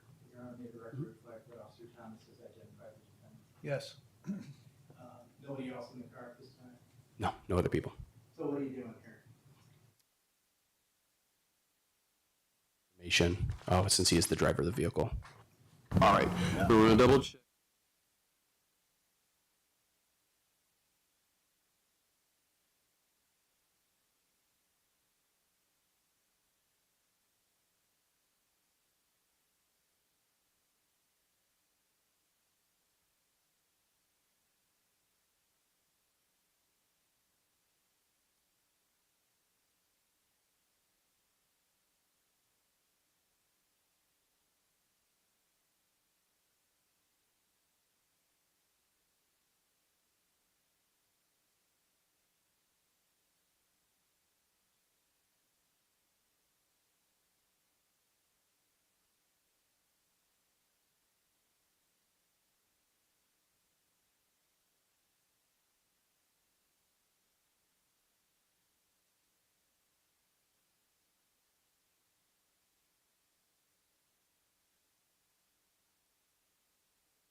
Yes, it was. It wasn't a state ID. No, it was a driver's license, yes. And why did you ask about firearms? I typically like to ask people if there are firearms in the vehicle, especially late at night, especially someone who's going to the hotels and everything like that, for my safety and the safety of the occupants in the vehicle as well. Is that something that in your training and experience that you have identified as prevalent? Mm-hmm. Yes. Is that a yes? Yes. And what about drugs? You asked him about drugs. Why did you do that? The same thing when he said that he was telling me to go to the hotel, the Plaza Motel. Like I said, I want to ask if there were any drugs in the vehicle, specifically, to know if they're going to the hotel to engage in any type of criminal activity. Okay. It was at times it may have been difficult to hear on the recording. When you were standing there in real life, could you hear what the defendant was saying as he spoke to you? Yes. Okay. And the distance was standing outside the car to the driver's seat. Correct. Yes. That window, was it open? Yeah, it was cracked at the top. Mm-hmm. Okay, so there was no obstruction between his speaking and your ear. Correct. Yes. All right. What did he say about a friend? What was that? He told me that he was going to the Plaza Motel to pick up a friend and transport him to another hotel in the city of Euclid, somewhere near East 200th Street. Okay. So as the police officer on scene, when you heard that, what did you make of that? I believe that based on my training and experience from my past classes, people that are attempting to go to hotels for a short stay to either pick up friends or to see people at hotels for short times typically are engaged in criminal activity. Okay. Now, you mentioned a dog. You asked about a dog. Mm-hmm. You're talking about a canine search? Yes. Mm-hmm. And when you asked the defendant if the dog would alert, what was his response to you? He said, well, where's the dog at? And then I went to explain that there wasn't at the time. And then he said, yeah. To which you can see me lean closer into the window and say, like, what did you say? And then he says, no, there's nothing in here. Okay, so as an officer on scene and encountering that response to your question, what was going through your mind? That was a very odd response to me. Typically, if I were to ask somebody if there's any drugs in the vehicle, or with that line of questioning, if the dog would indicates anything in the vehicle, a person that does not have anything in there would just simply reply no. Okay, did it cause you to think anything criminal was happening? Yes. Mm-hmm. Now, in watching that video, you went through a list of different specific drugs, asking if they were in the vehicle. Correct. And was there any response there that grabbed your attention in terms of investigating criminal activity? Yes. When I began asking if there was any drugs in the vehicle, I began my line of questioning, and both Deanna and Mr. Grady, they both said no to heroin. They both said no to, I believe it was cocaine. But when I asked specifically about fentanyl, Deanna did not answer and immediately turned to Mr. Grady, and then Mr. Grady said no. Okay, so that was what you observed. Mm-hmm. What did it mean to you in your training and experience as an officer? Yeah, like I explained a little bit ago, in the line of questioning about specific criminal activities going on, when asking about specific things, you have two people that are answering the exact same question. When I asked specifically about fentanyl, there was a change in behavior from Deanna, which she then looked directly at Mr. Grady and did not answer the question. So what did that say to you? That there was some type of criminal activity that was afoot within the vehicle. So at this point, I stopped at 23:50, 06 hours. Did you go back to your cruiser? Yes, I did. Yep. Mm-hmm.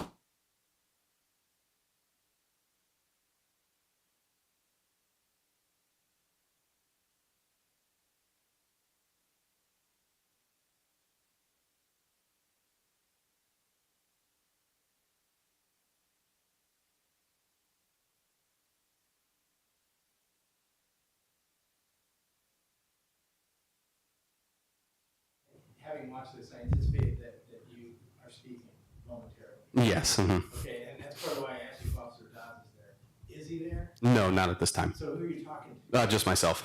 Okay, can you identify for the court when Officer Dodds arrived? Yes, I can.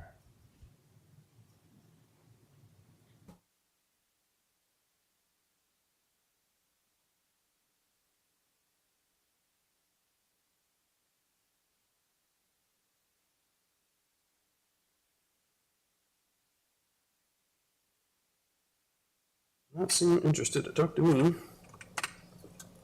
Who are you talking about? Miss Miles.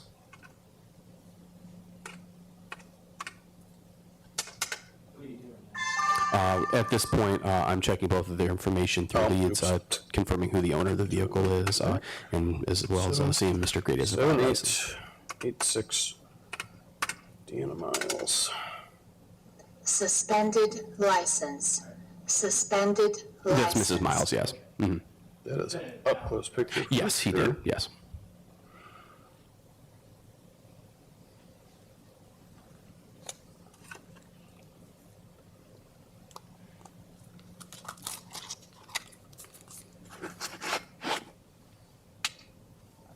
What about 758 checkout?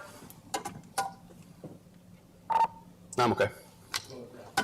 That was just my dispatchers checking on me, making sure that we were okay.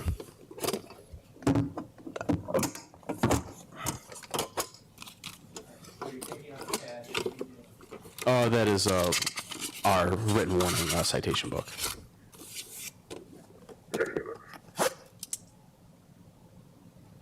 So here, 2207, you intended to write a written warning? I'll also hear with Yes, that's Your correct. Honor. So quick date. February 7/2/7. You begin writing it at No. 23:52:16. Yes, that's correct, yes.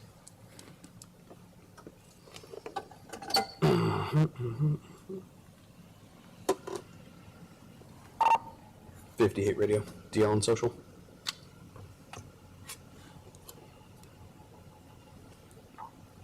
Go ahead. My driver is the owner, Sam Henry, 055585. My front passenger by social, 297-788649, and 54 is with me. I would see Officer Thomas, you still, as the defendant's driver's license, you're still in possession of 23:53 hours. Yes, that's correct.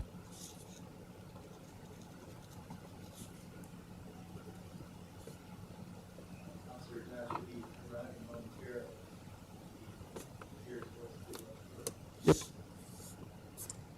the, What's that? Oops. Everything good? Sorry, you're right. So- A minute ago.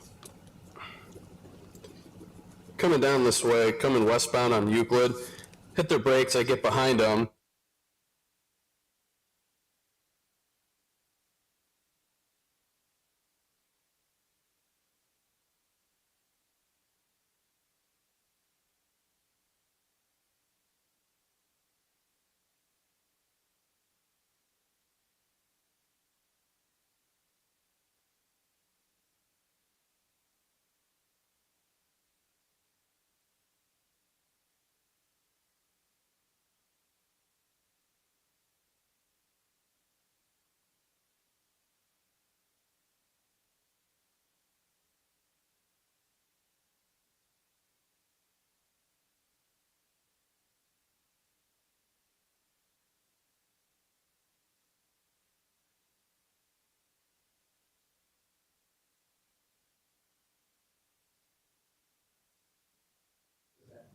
That's typically like the line of questions that I'll give to people. If I believe that there is some type of criminal activity afoot, I always ask if there's any weapons in the vehicle for my safety and the safety of everybody else, as well as the drug-related questions.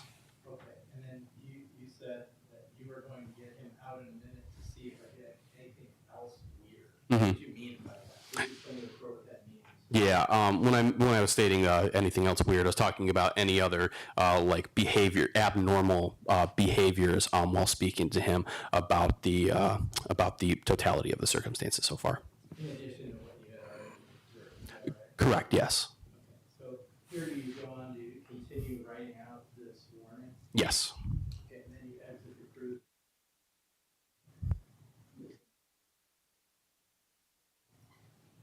$56.02.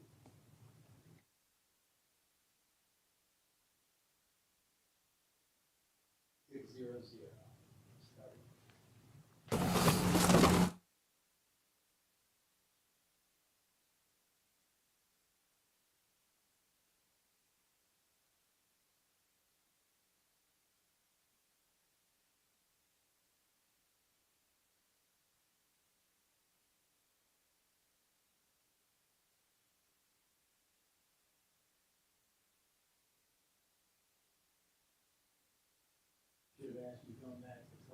5605.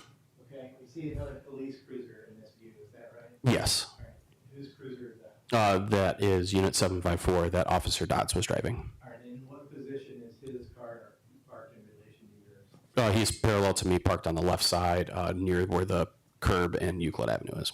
Are there any other police cars there? Nope. Are there any other police officers? Nope.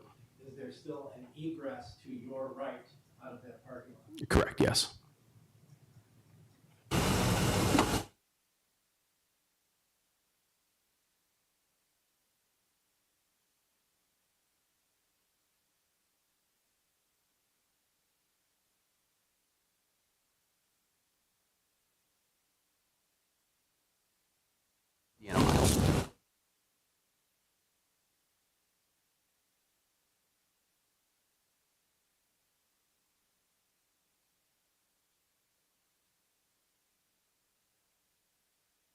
In 35 hours. There's been an associated in his car, correct? Correct. All right, now I'm just gonna switch back to the dash cam view to get an overall view of the scene better.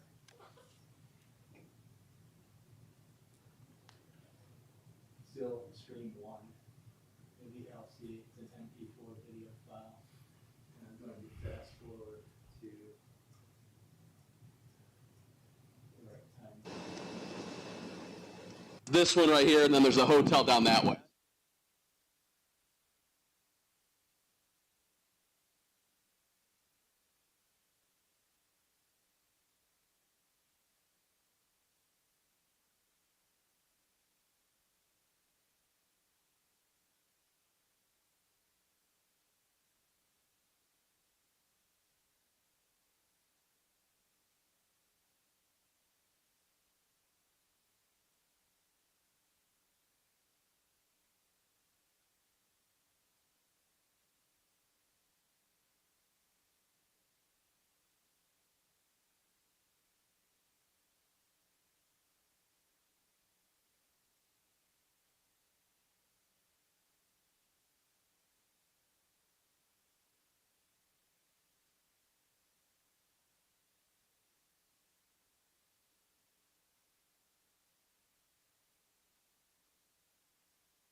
It's really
began it back with license along with the written warrant. Yes. Correct? Yes, that's correct. When you asked the defendant if he had any weed in his car, did he give you a verbal response at first? He said yeah, and then like shook his head When you say shook, are you talking in a up and down, indicating yes. Okay, so he was nodding his Yes. head, up and down as if to say Yes. Mhm. Okay. And then you even ask him, "With weed in the car?" And then what does he say? And then he says no, but I'm just confused about fentanyl, whatever in the Okay, statement that he made. as a police officer on scene, who's asking these questions, you ask him if there's weed, he's shaking his head to indicate yes, and he says no. What does that mean to you in terms of investigating further criminal activity? That there is possible criminal activity afoot. Most people do not, especially when asking questions about drugs, give me a negative and a positive in the same statement in regards to that question. They'll usually give a direct yes or no. Okay, now, did you ever put your hands on the defendant during that entire encounter that we saw there? No, never I did. And what was the proximity in terms of distance between yourself? Like at this point, I mean, probably 4, 5, 6 feet away. The defendant's words when you asked him if he could go ahead and search his car were, "Go ahead." Yes. And that was after 2 minutes after he actually explained what fentanyl was, right? Yes. Now, you did ask the defendant if you could check him for a weapon. Yes. Mhm. He said, okay. Did you? Yes. Hotels and stuff. I don't want, like I said,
Now it's January 24th, 2024, at 0 hours and 41 seconds.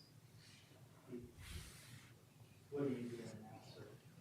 At this point, I'm searching the driver area of the vehicle as well as like the book bag that Patrolman Dodd's handed me from Deanna Miles. Okay, and while you were speaking with the defendant, towards the rear, the driver's side of the Ford Edge, what was Officer Dodd doing?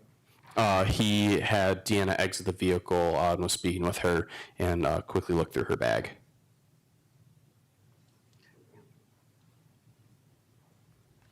All right, this is 483G. Mhm. Okay, you go ahead and look at it.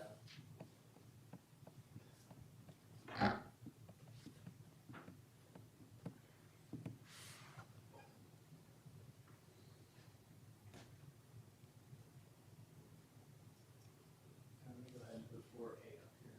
Okay. So these are admitted, I know you know what they are. Right? So, this on the screen, you see my cursor up there? Mhm. Right here, it says what the file name is. See, it says st.ex.4a. Yes. That means states exhibit 4a. Yes. See what's in your hand in the lower right-hand corner, states exhibit 4a? Yes. So let's just make sure that we're looking at the same thing. Yep. okay? Mhm. What are we looking at here, sir? This is the driver's seat area of the vehicle. And this is where we saw in the video, you went into this area to search. Correct, yes. And I'm indicating with my pointer placed onto the driver's seat. Is that where it was when you went in? Yeah, well, Patrolman Dodd's handed it to me and I set it there on the driver's seat of the vehicle. All right. 4B, boy. What's important here? You can use a pointer if you want. Yes. When I looked underneath the driver's side of the vehicle, the driver's seat of the vehicle, I observed in plain view what was a a purple grip to a handgun. As it is situated in State's Exhibit 4D, is that how you observed it? Yes. All right, without touching it or moving it? Correct, yes. All right, 4C, next one. Yes, it's just a close-up picture of the firearm underneath the driver's seat. That's the position it's in, right? Yes. All right, now 4D is in David. Yes, this is us removing the magazine from the firearm to see if there's any ammunition inside. Okay, was there? Yes, it was found to be 5 rounds of ammunition in the magazine as well as 1 round of ammunition in the chamber. All right, moving to 4E. That's, Yes, the round that was in the chamber. okay. 4F. Inside, this is the Deanna Miles book bag. And inside of the book bag in the front zipper, right here is what was immediately apparent to me to be a crack pipe with burnt residue inside. You see crack pipes with burnt residues? in Yes, the yes, That's what it looked like to you? yes. All right, what about here? And then lower inside the bag, this item right here is what we consider a push rod. It's a metal rod that had burnt residue on the tip of it. Okay, what's that used for in your training experience? Pushing crack cocaine or methamphetamine into a pipe for it to be smoked. Now,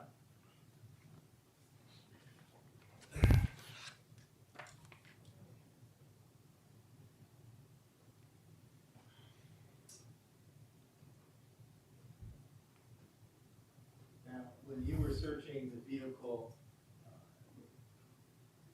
the defendant, what was his status in terms of being cuffed, not cuffed, where was he on scene, that sort of thing? Yes, they were not in handcuffs up until this point, and they were standing in front of my patrol vehicle with Officer Dodds, just talking with him.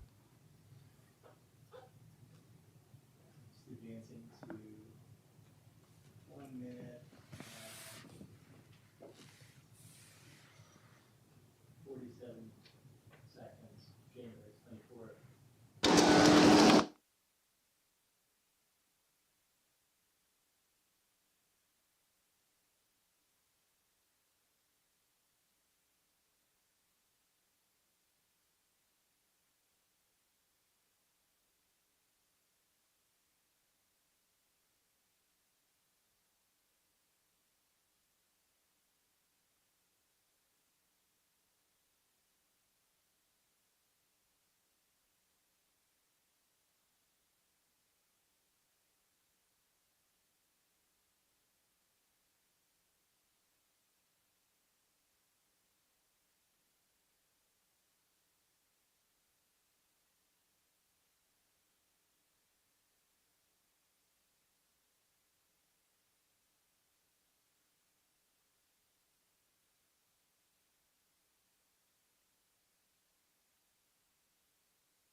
he says thanks.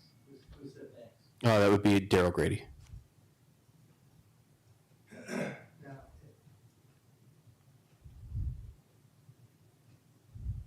was the defendant placed under arrest and brought back to the police department? Yes, he was. Mhm. During the booking process, did he make a further oral statement? Yes, he did. And were you there during that booking process, and did you ask him questions? Yes, I was. Mhm. What was the defendant's demeanor during the booking process? He was very polite and calm and respectful the same way that he was in this traffic stop. His demeanor never changed. Okay, and he admitted to purchasing that firearm? Yes. Mhm. He admitted he had a sex offense from the age that deferred disability? Yes. Mhm. Objection, Your Honor. Overruled. Now, at any point during the stop or after, any point during encounters with the defendant, did he ever say that he wished to leave? No, he did not. Did he ever revoke the consent that he gave you to search his car? No, he did not. When you stopped the car, were you in the city of Wickliffe, Lake County, Ohio? Yes, I was. Within your jurisdiction? Yes, I was. Can I just have a minute, Judge? Yep.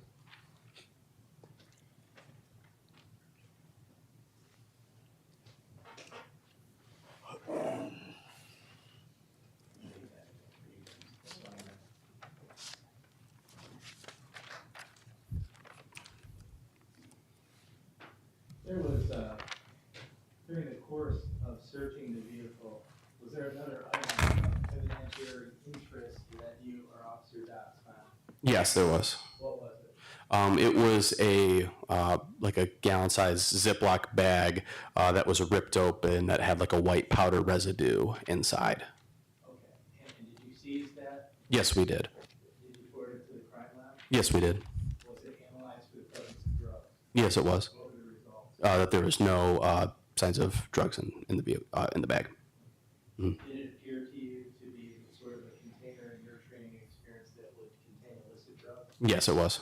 But you didn't see that until the search was going on, right? Correct. Yes. All right, and the firearm that is depicted in the photographs, was that forwarded to the crime lab and determined to be an operable firearm? Yes, it was. No further questions. All right, let's take about a 10-minute break, okay?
to have afternoon.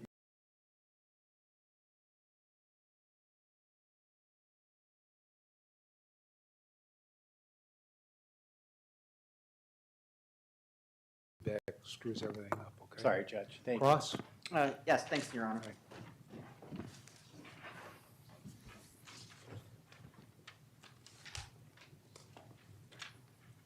Good afternoon, Officer Thomas. My name is Paul Bonovic, and I'm representing Mr. Grady here. So I'm going to have some questions for you. Okay.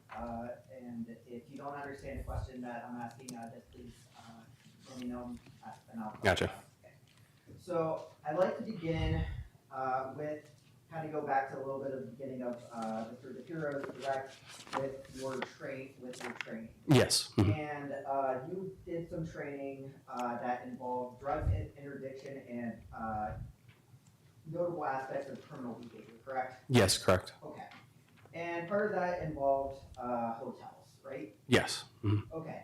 So you've been to a hotel before yourself, right? Yes. Mhm. Okay. And they're busy places. Yeah. Mhm. And they're they're typically off of, unless we're talking about something fancy like the Plaza downtown, they're typically off of highways or main travel routes, correct? Yes. Mhm. Okay.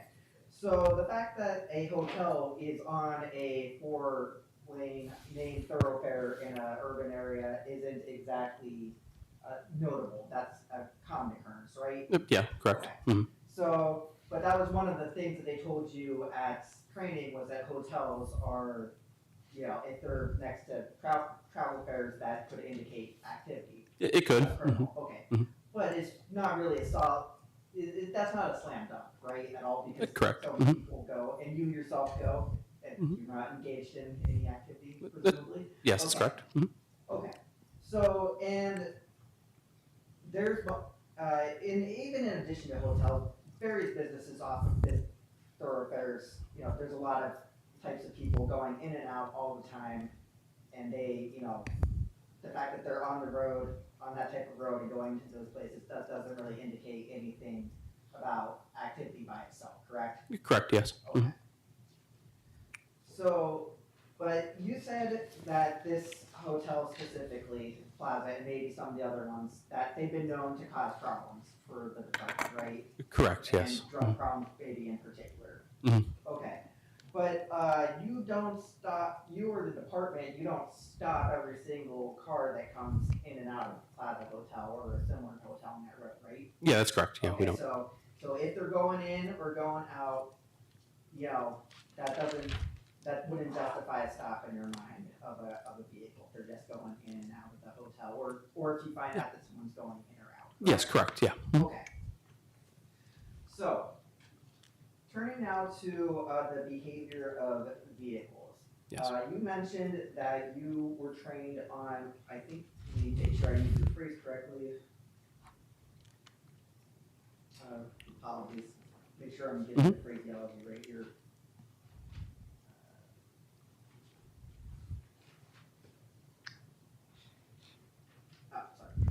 Evasive movements. Yes. Mhm. And you said that that could be something like sudden lane changes. Yes. Or turning into lots or streets, and you know, basically you're getting at something unusual in the way someone's driving, correct? Correct. Yeah. And this would be in response to seeing a police vehicle, is the assumption, right? Correct. Yes.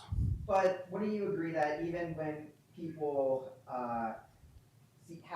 see police vehicles are kind of parked all over on highways, especially main roads like, you know, Euclid or we're on Route 2 or something, they're around. Yeah.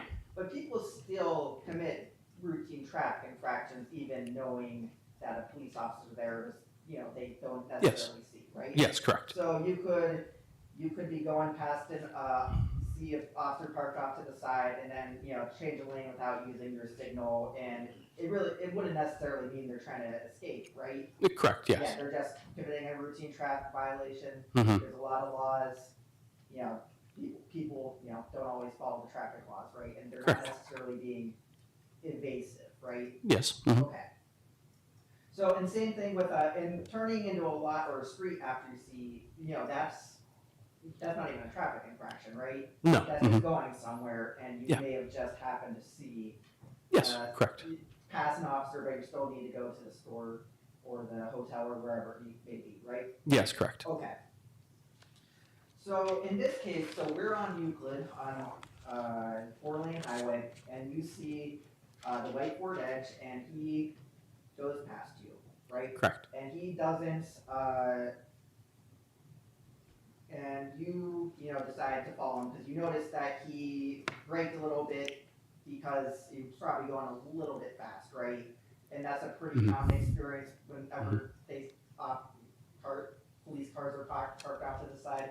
Yeah, I mean, it's, I don't believe the vehicle is speeding, to my knowledge, Okay, but. yeah, but even so, that's like, happens all the time. Pretty much any highway you see, you can see a car in front of you if you're just traveling on your own and there's a car parked to the side, you'll see like 5 people in a row. Right there, so that's not really knowable. Okay. But you decide to pull out and follow him, see where he's going. And you see that he heads towards the convenience store. He attempts to make a turn using his signal, right? Yeah. Into the lot, and then he comes back, gets out because that one's closed, and he goes in the opposite direction of the flow of traffic for a few meters, right? It's not a big. No, yeah. I think maybe even the distance between your two cars or your car could be accurate, right? 20, 25 feet, something like that. Yeah, Okay. rough guesstimate, yeah. But it's still an infraction. Yeah, Okay. yes, correct. Okay. So you get there. You see he does this, and he's already in the lot, and you activate your lights to initiate the stop. Yes, correct. Okay. And when you do that, you go up there, you get your you have your body cam activated, Yes. and you grab a flashlight. Correct? Yes. Okay, and it's a pretty bright flashlight, right? Yes. Okay, and so you have that in, so you can see into the car when you initiate the stop, and you go to the passenger side. And when we're at the car, you're still holding the light above your head, so you can see, and it's in your left hand, right? Yes, correct. Rachel, can you maybe go to the video with that point? And Rachel's going to go to the video on your body cam, which has been previously marked as body cam is 3, right? It says on there, if you click on it, it'll say, I believe it is 3, yes. You double click, Dash is 2. Okay. body cam is 3. Okay. Yes. So I think this is about. Into the convenient deli and beverage. Yeah, the King.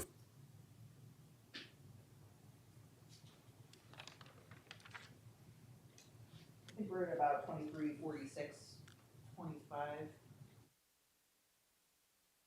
Okay, maybe start there. This one right here, and then there's the hotel.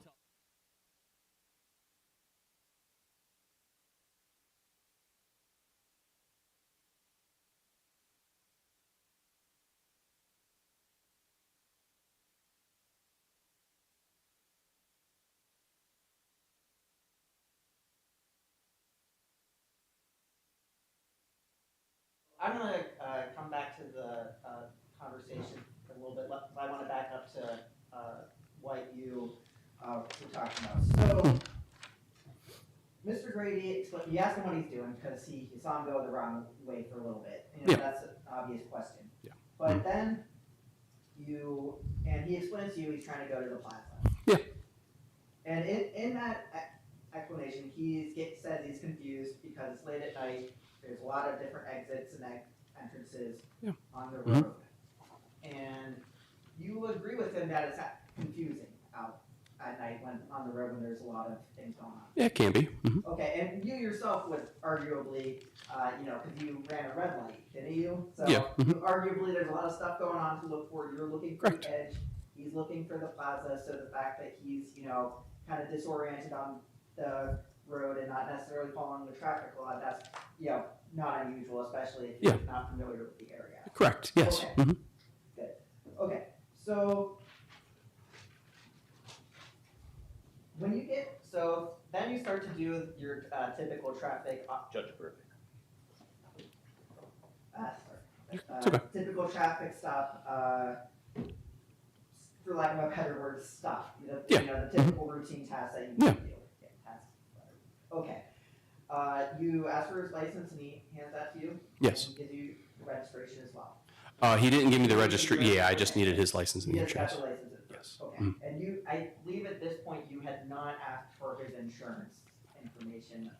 That's later in the interaction. Yeah, I asked for it originally. At this point, he just supplied it to me, and I was gonna prior to the traffic stop ending, I was gonna get the information from him. Yeah. Okay, Mhm. okay. And you asked for her ID, and she does not have sorry, Miss Miles to clarify. Miss Miles' ID, and she does not have a driver's license. But did she hand you a state ID? No, she did not. She just just. gave you the name, and Yeah. then you ran that. Okay, Yes. Mhm. Okay. But she wasn't driving; she was a passenger. Yes, correct. And then, so once you get the license and you tell them, basically what's going to be happening with the stop. You inform them, you've already kind of indicated that you understood exactly what happened with them and that you're gonna give them a warning, correct? Correct. Mhm. Okay, and then you tell them that you're gonna try to get them out of here in a few minutes. Yeah. Okay. So even though you have the license and you told him it's going to be a citation and that you're going to try to get him out of here, you start asking him some questions in the series. Correct. Okay. And you mentioned that in your training, they taught you how to recognize when the answers to questions might indicate criminal activity. Correct. Okay. Mhm. But you would agree that this is a pretty unusual situation in a person's life. Well, we don't get stopped for traffic stops every day, right? Mhm. Okay, and we don't get, even at a traffic stop, it's actually not, common for every single interaction to have a list of questions about other criminal activity, right? Correct. Okay, Mhm. so this is kind of an unusual situation that most people wouldn't be experiencing?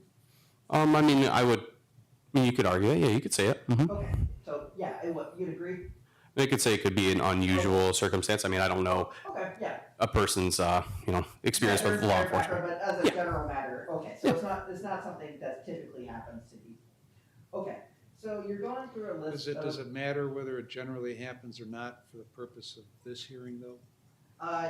Your Honor, I would submit that it is because the behavior, what is a person's typical behavior in a situation that they're not, a person's typical behavior is, different outside of one context and from a different context.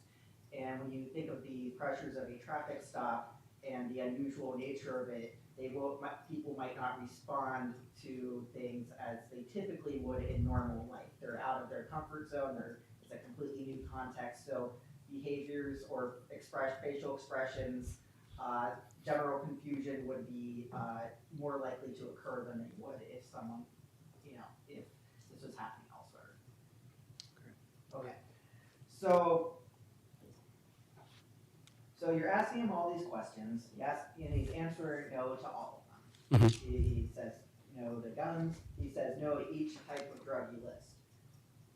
Yes. And then also in the general, you didn't have any other indication of drug use at this point. You said you didn't smell any odor of marijuana? That's correct. Yeah, You didn't. didn't smell any alcohol? Nope. Correct?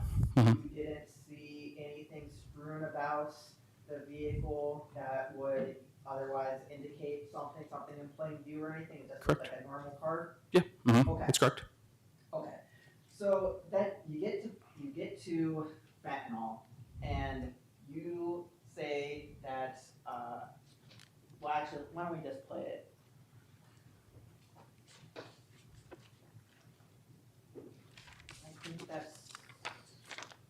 I think that might be about 30, 10 seconds ahead, maybe.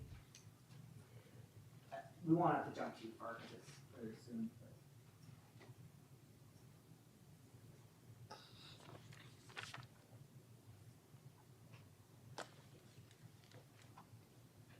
Yeah, I know. I know.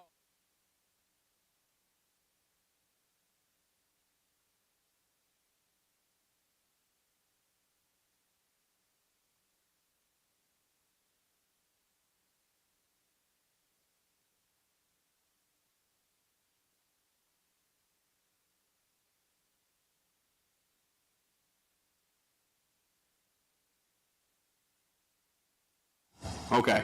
If a dog were to So, she, actually, can you maybe leave that back up? Okay. I'll go back to that in 1 second. Okay. You mentioned that she gave, Miss Miles, that is, gave what you considered an unusual look when you got to fentanyl. Correct. Okay, but we can't really see what that look is on the video. Mhm. Right? Yes. Because there's a flashlight interface, Mhm. and they would lights pretty bright. Yeah. Were they squinting? I don't recall specifically at that time. Okay. Yeah. But would it be unusual also to maybe turn your head when there's a light, kind of in your eyes and you're just kind of get that out of your vision? It could be. Mhm. Okay. Okay. So, but then they say, and we find out later that Beryl isn't familiar with what fentanyl is, correct? That's correct. So you don't really get anything there other than a look that might be explained by something else, right? Possibly. Mhm. Okay. And okay, Rachel, can we go back to the next one? Sorry about that.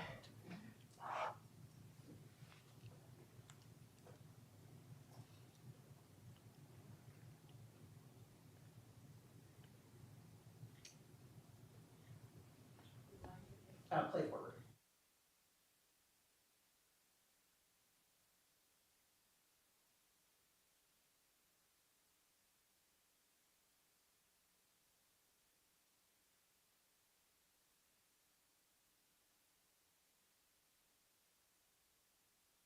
Okay, so you ask him if the dog would alert anything, and he's gave a sort of inconsistent answer at first, right? Correct. Yes. Okay, but I think you would agree that he asked kind of a plausible question, or normal question, which is there a dog here? Because you brought one up on the blue. Okay, so it's really not that unusual that he would, ask.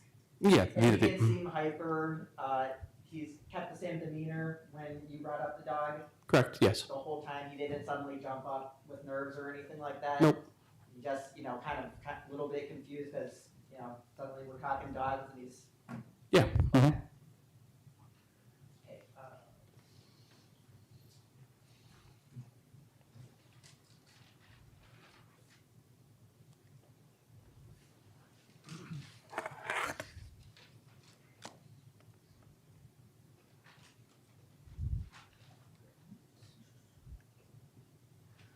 Okay, so from this point, you're gonna go back to your car and do the routine stuff you need to do in the car to fill out a citation, double check the license and the registration, run it, and all that sort of thing. And you do find that Mr. Grady is valid and that his registration is valid. Correct. Yes. You do run Deanna Miles' name, and you find that she's suspended. Yeah. It just said that. But she's not driving, so Yeah. she's doing exactly what she should be. She's a passenger. Yep.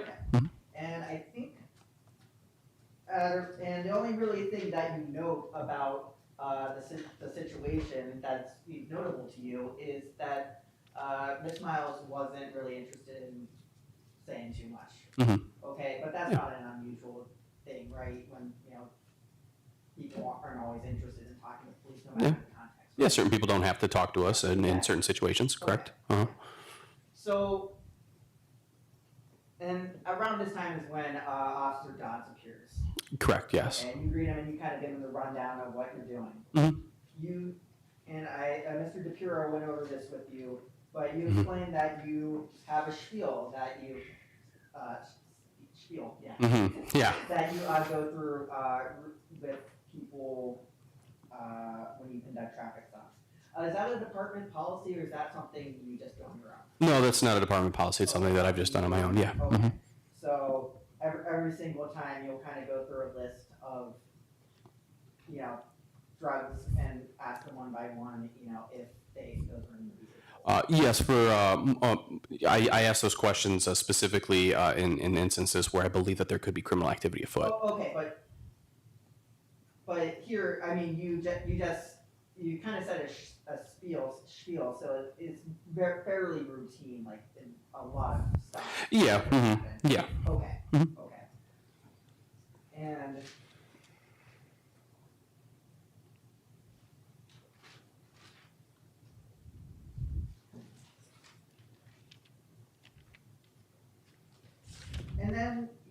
mentioned, you mentioned to Officer Dodds that what you're doing, that you're writing a ticket, and you've been doing that expeditiously. You've got the form out, you're writing it up, Yeah. and you said what you did and why you're doing it.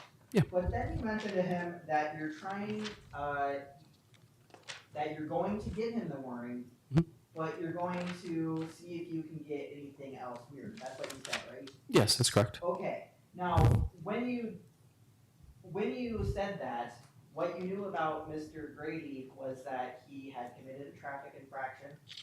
He had been he had been on Euclid Avenue around the Plaza Hotel, and that when he had some light shining in his eyes, he answered all your questions in the negative, but maybe stumbled over a few. Is that a fair assessment? Yeah, could be a fair assessment. That's a fair assessment. So those are the only things you knew when you were getting out of the car to get in the ticket, right? Yeah, I mean that coupled with my the training and stuff like that. But Yeah, you knew those things. Those things only mattered to you based on your training. correct. Yes. Okay. But and that's it. Those limited things. Okay. Let's go back to the video.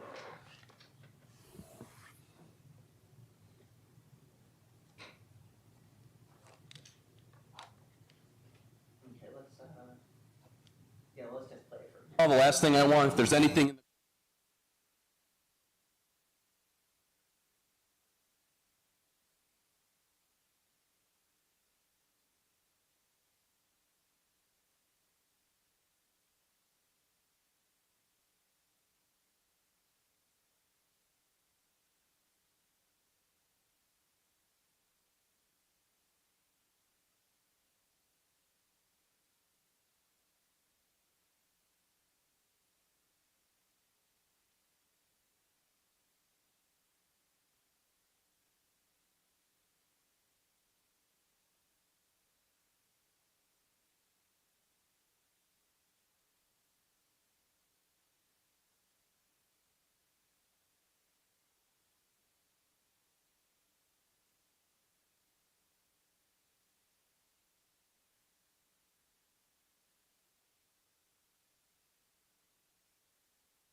So at this point, you had explained to Mr.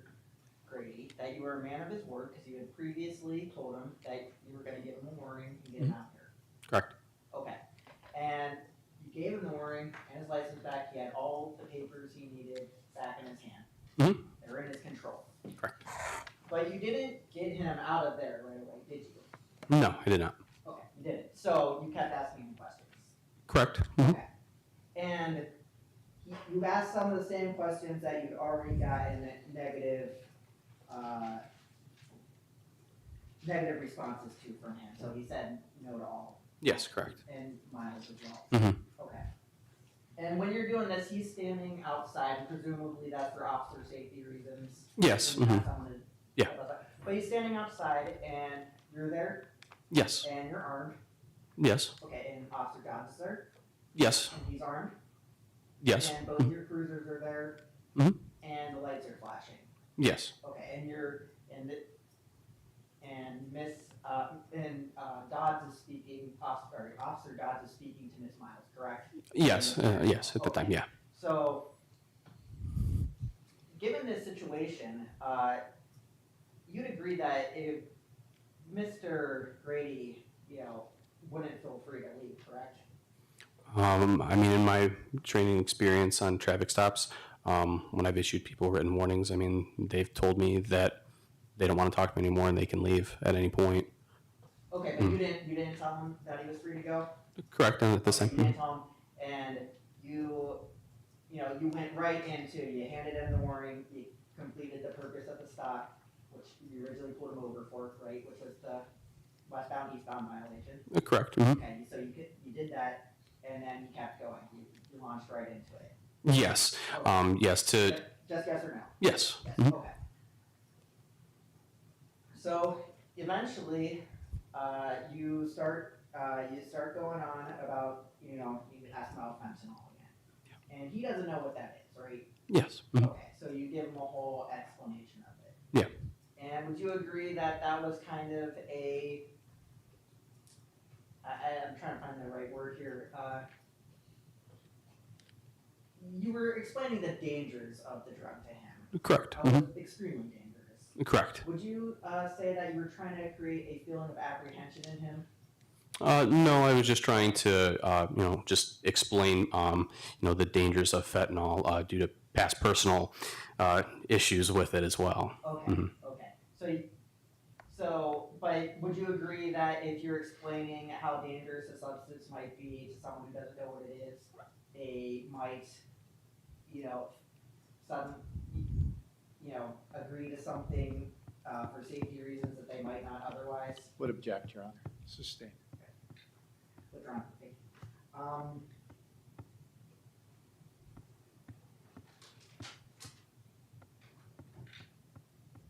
Okay. Even though, after you've given your explanation and you've had, no answers at this point, eventually he does say, yeah, go ahead and search the vehicle. Yes. And that's where you found the items that are now in evidence. Yes, right? correct. Okay, and at this point, you'd given him the warning and been a few minutes after, and really you'd agree that really nothing had changed from his responses based on the first time you'd asked him, correct? I would say, yeah, similar responses. It was all the same, so it was all the same kind of, the same thing. Yeah. But he just eventually relented under your question, correct? Objection. Sustained. One more, Your Honor. Mhm.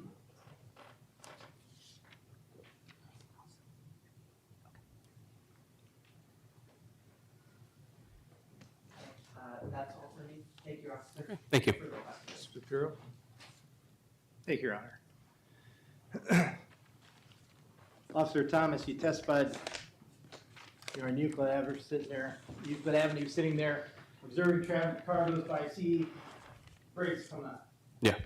Mhm. Yes. That drew your eye, didn't it? Yes. That alone, that observation, to use the Mr.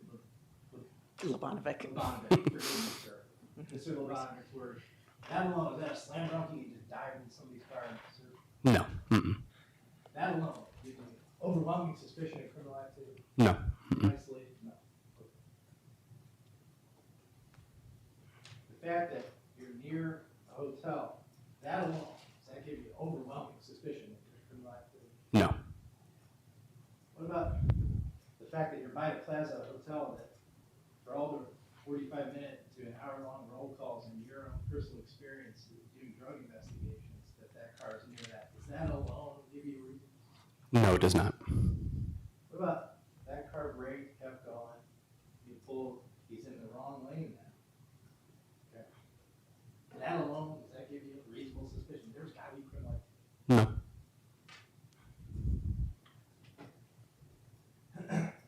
Fine about Mr. Lobanovic asked you about evasive maneuvers and turning into the lane.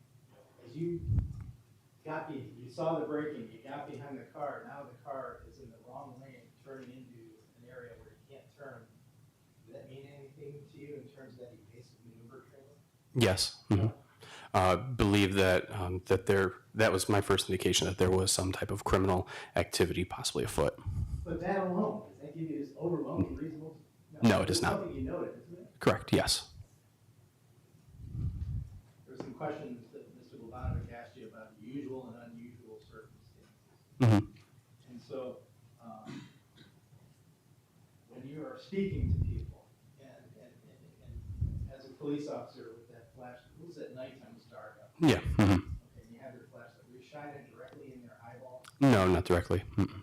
In that video, it looks like it's shining against the window, right? Yeah, and it's the reflection of it. Bouncing back into the camera. Yeah. So that would indicate that the direction of that light is actually more to the window than their eyes, right? Yeah. Mm-hmm. And when you were asking the questions about the specific drugs going down the list, did you move the flashlight and shine in their eyes? No. In the same position, wasn't it? Yes. Okay. It's just their answers and behaviors that change. Your Honor, Correct. I'm going to object. These are leading. I'll sustain it. Gotcha. Did you change the direction of the flashlight when you asked them those questions? No, I did not. Okay. Was there a difference in their responses, though? Yes, there was. That alone, did that give you this overwhelming suspicion of criminal activity? No.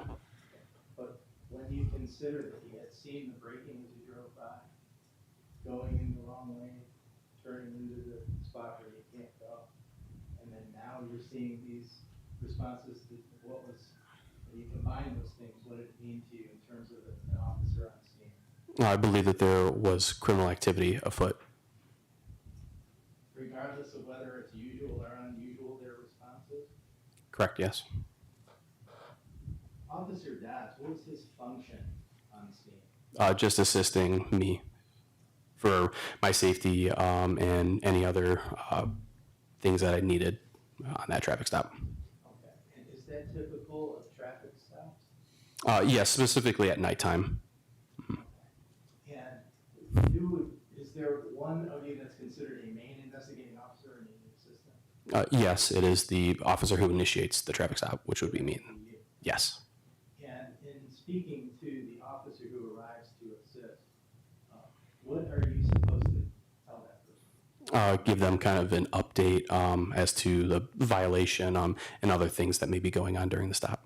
Okay, and Mr. Lobanovic played a portion of the dash cam video where you made a statement to Officer Dodds doing just that. Yes.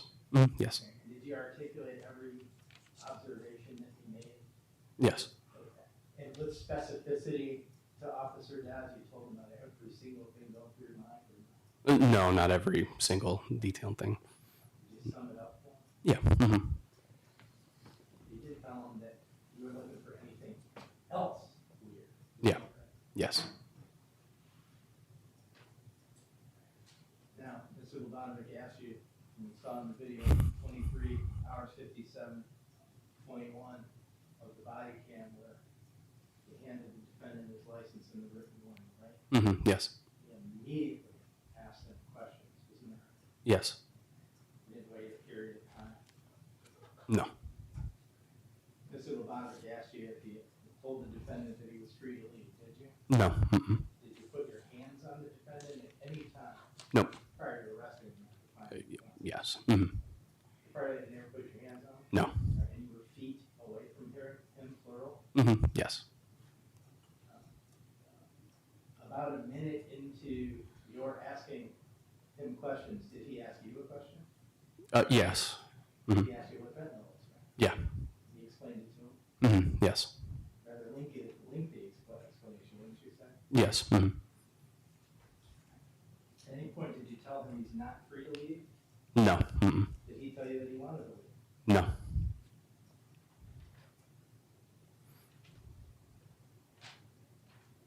Thank you very much. Mr. Labanovic, any recross? One moment, Your Honor.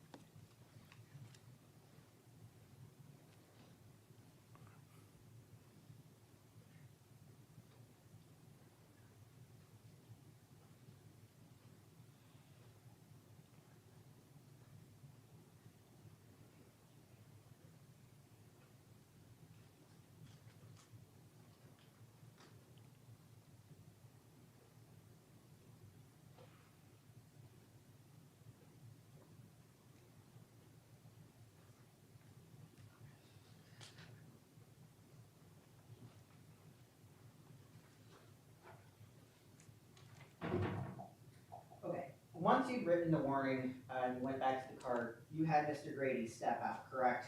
Yes. Step out of the car. Mhm. And that was that only to give him the warning? No, not specifically. Okay. So even though you had completed the warning and that's all you needed to do to finish the traffic stop, you had to get out of the car? Yes, correct. Okay, so you could ask him questions? To at least issue the warning to him. Also And then, ask him questions? oh, yes. Okay, so so he's standing outside and of the car while you're doing that, and he's not leaving, even though he has you've given him the warning.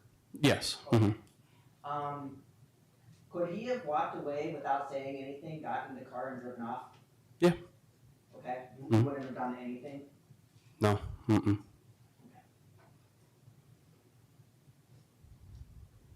Nothing further. Okay. All right, you can step down, thank you. Thank you. Any further evidence? No, Your Honor. Thank Anything you. from the defense? No evidence to present, Your Honor. All right, would you like to make a brief argument, Mr. DePiero?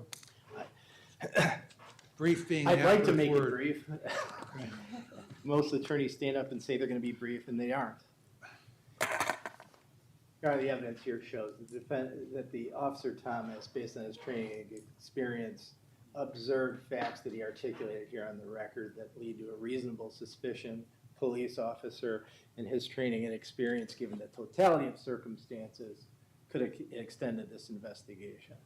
We had a car riding by, hitting the brakes when he sees a cop. Following officer pulling behind the car, and now he's going in the wrong lane, turning into a parking lot, which is consistent with this officer's documented training not too terribly long ago of drug interdiction policy in the vicinity of a high drug area that he has personal experience about, and the city of Wickliffe routinely trains its officers in roll call to be looking out for. And he's still in isolation. That's not enough. He said it. He testified about it.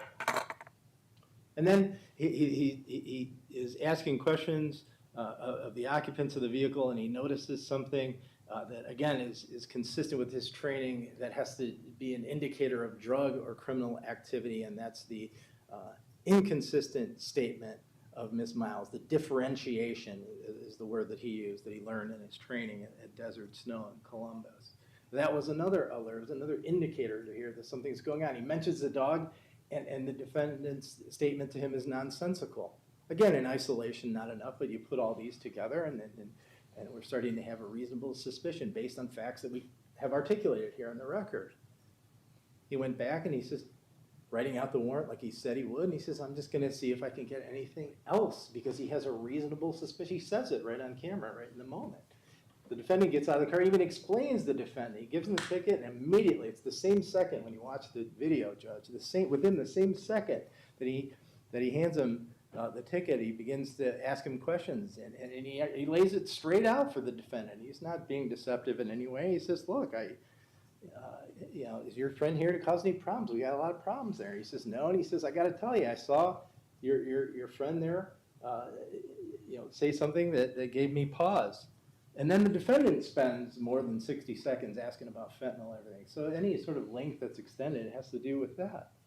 He didn't hit him over the head with a phone book and grab him and say, can I search your car? He even shifted positions when you watch that video, the defendant. He's got complete freedom of movement. He can get his car driveway. His car's not blocked in any way. So this was voluntary consent. He had a reasonable suspicion, and he winds up finding a gun. I think based on the law, based on what we heard, this is okay. Shouldn't be suppressed. Thank you, Mr. Labanovic. Or Ms. Ms. Smith is going to. Your Honor, based upon the law and the video on this issue, we're led to one conclusion, and that's a finding in favor of Mr. Grady. The duration of the stop is not about the length of the stop. It's not about time. We don't have officers on a stopwatch during traffic stops to make sure that they can get this done quick. And in fact, we would not want to, not for officer safety, not for public safety, and not for the general public good. There are situations where officers need to de-escalate situations during traffic stops. There are times where technical difficulties may delay an officer in getting the information that he needs. Those are the reasons that we don't put officers on a stopwatch. However, our courts have clearly defined the point at which the lawful detention inherent to a traffic stop ends, and thus where an unlawful seizure begins. And that point is the time at which the mission of the traffic stop is complete, absent reasonable, articulable suspicion of further criminal activity. Typically, when evaluating a matter for suppression, we have to infer the officer's intentions or suspicions from his other words, conduct, actions, or testimony. But here we have the video. And in this video, as the officer testified to before he was carefully and artfully corrected by the state, what he relayed to the second officer on scene was the totality of his suspicions as to Mr. Grady. Here, Officer Thomas articulated to Mr. Grady the trajectory of the traffic stop and indicated that he was a man of his word. If your license checked out, I will get you out of here with just a warning. And in fact, he did keep his word in large part. He further articulated his purpose for prolonging the stop beyond issuing a warning to his fellow officer. And in his own words, he describes his vague hunch that additional question may uncover some other weird stuff. Essentially, what Officer Thomas articulated was the absence of reasonable articulable suspicion and a desire to further develop some weird stuff. Had the legitimate purpose of the traffic stop not been completed by issuing the written warning, by handing both the written warning and the driver's license back to the driver, this would be a different discussion. But just like in math, the timing and order of operations drive the result of search and seizure analysis under Fourth Amendment principles. The court need not reach the question of whether or not Mr. Grady's consent in this matter was voluntarily given. This penultimate issue is outcome determinative. However, the lawful detention of Mr. Grady ended and the unlawful seizure of Mr. Grady began at the time Mr. Grady received his written warning, and all that follows is fruit of the poisonous tree. Mr. Grady's consent to search was not freely and voluntarily given, in part because the trajectory of the stop had been outlined for him by the officer, who was a man of his word. The officer indicated, if your license checks out, we'll get you out of here with just a warning. The officer came back to Mr. Grady's car with more than just a warning. He came with a warning in order for him to get out of his car. Now, the officer may, understanding the law, have known that at that point, under those circumstances, Mr. Grady were free to leave. But Mr. Grady, as an average citizen, would not believe so. We place ourselves in Mr. Grady's shoes. Any traffic stop. Most people get nervous when they see those lights go flashing. Most people are going to wait until the officer tells them to go. And I think that would be a reasonable expectation of Mr. Grady and this officer under the circumstances, because throughout this stop, both the officer and Mr. Grady were cooperative, respectful to each other. There is no allegation in Mr. Grady's motion that Mr. Thomas is a bad cop, or that he willfully and intentionally just walked all over Mr. Grady's constitutional rights. But Mr. Thomas is a shining example of why the exclusionary rule does exist. It exists for the purpose of educating officers on the basement that the Constitution sets on where their authority begins and where ends and constitutional violations begin. I'm gonna ask the court to consider the video, the testimony, and the law, and then enter a finding that it is our position is the single finding available to the court in this matter. Thank you. All right, thank you. I'll take it under advisement. All right.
present, represented by counsel, Mr. John Fatika, Your Honor.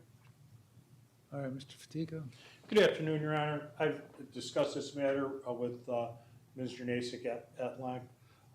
She's aware of the state's offer. She's maintaining her innocence.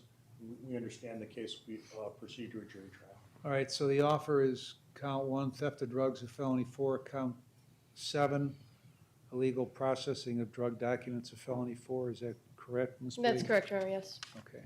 You understand that offer, Mr. Nasik? Yes, And are you rejecting that offer? yes, I am. All right, so we'll proceed to trial on September 9th at 8 a.m. Anything further, Ms. Blake? No, Your Honor, not at this time. Fatika? No, thank you, Your Honor. Okay, we're adjourned.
see what Patricia. I talked to the Chambers about considering whether we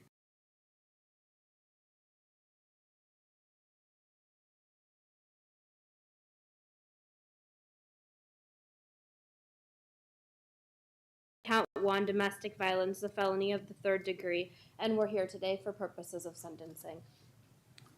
All right, Ms. Smith? Thank you, Your Honor. On behalf of Mr. Mr. DePriest is 39 years old. He has 6 children with whom he is actively engaged.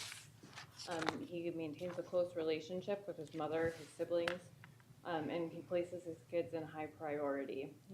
Was employed at the time of the alleged incident, is currently employed, and has better employment secured with Amazon that is set to begin on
an 8 to 10 week anger management program, ending in the 5th week of a 24-week domestic violence. Additionally, Your Honor, he was diagnosed with depressive disorder as part of the AOD assessment that was performed, and he is open to any treatment, sanctions, or requirements the court may have of him. He does have support to impose a term of community control to allow him to continue with the good conduct that he has displayed while he's been out on bond.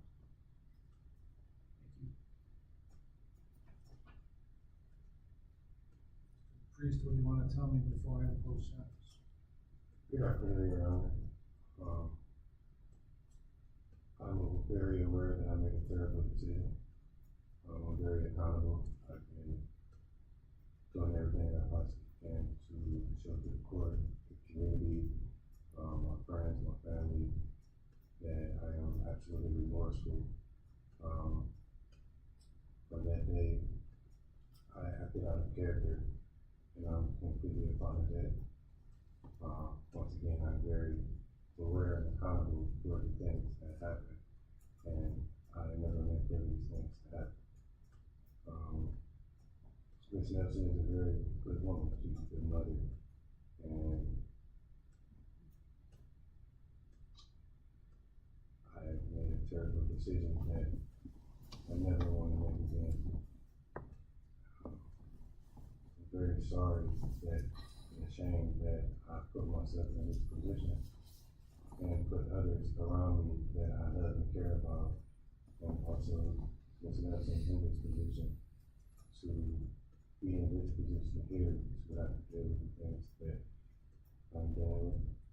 But also I take full accountability and responsibility, and I would love to continue to show the work that I've been doing.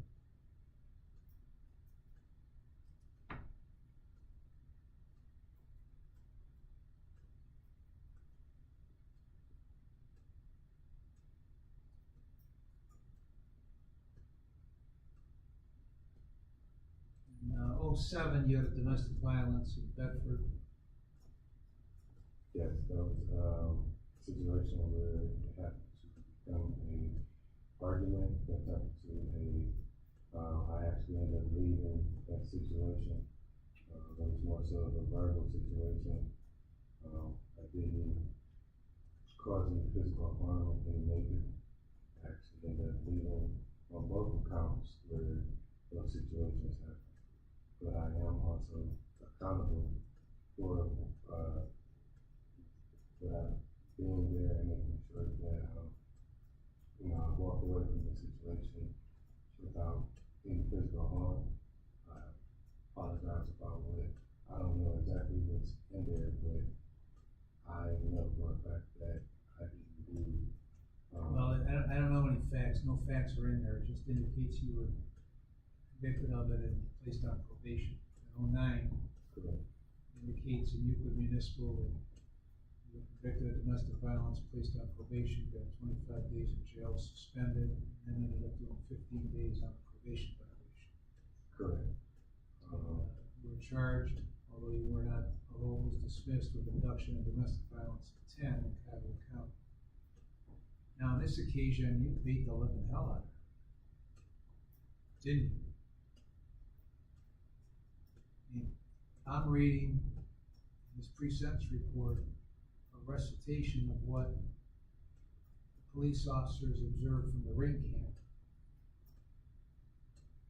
And the conclusion I draw from reading the description of that is you beat the hell out of her. You were choking her, lifted her up by her neck, got on top of her when she was on the ground, wouldn't let her get away. So what could she possibly have done that you think would warrant a beating? At that time, I completely acted out of character. I mean, but the two priors don't really support that. Right. I mean, if you had no priors and this happened, and then you told me you were acting outside of what your character is, then you would have some credibility on that, maybe. I would say I was, that day I was across the hall with my neighbor, and the alcohol had some place in there. We took a couple shots, we did how we decorated, made the seal. We were spending time like we normally do. I was going through some ups and downs, but just got promoted at the job that I was working at that point in time. And it was acting in a stupid manner and made a very bad decision.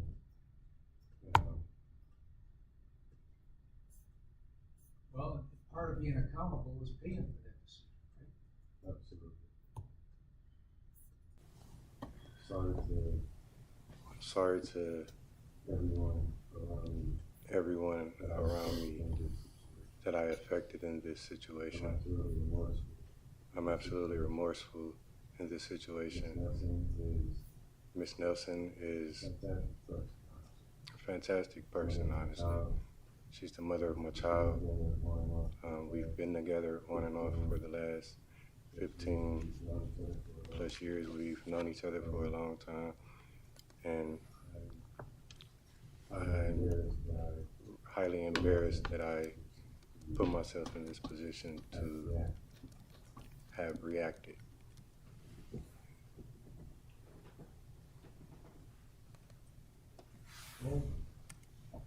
Gold? Thank you, Your Honor. The state is asking for community control sanctions to include substantial local jail time. The ring video in this case that the victim placed in her house, which she placed there because she was afraid that the defendant would do something to her, captured a video of the defendant attacking the victim. It captured a video of him putting his hands around her neck, blocking her nose and mouth, and quite literally tackling her to the ground. And all while this was going on, there was a 4 or 5-year-old child in the house as he was watching his mother being abused by the defendant. And the defendant has a history of domestic violence prior cases and continues to show these dangerous and concerning behaviors. And because of this, the state believes that substantial jail time is warranted.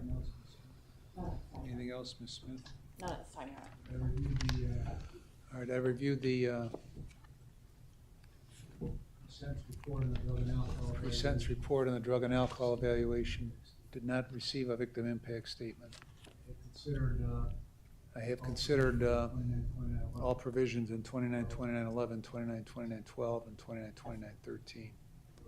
record indicates as I. Your stated record indicates, earlier, as I stated earlier, domestic in these, 07, the domestic in '07, domestic in 09, the domestic in '09, those are your only.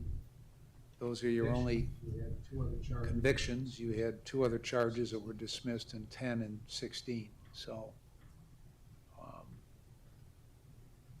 So I don't know what. So I went on. don't know what went on in 15 the years since you had that domestic. 15 years since you had that domestic in Euclid, but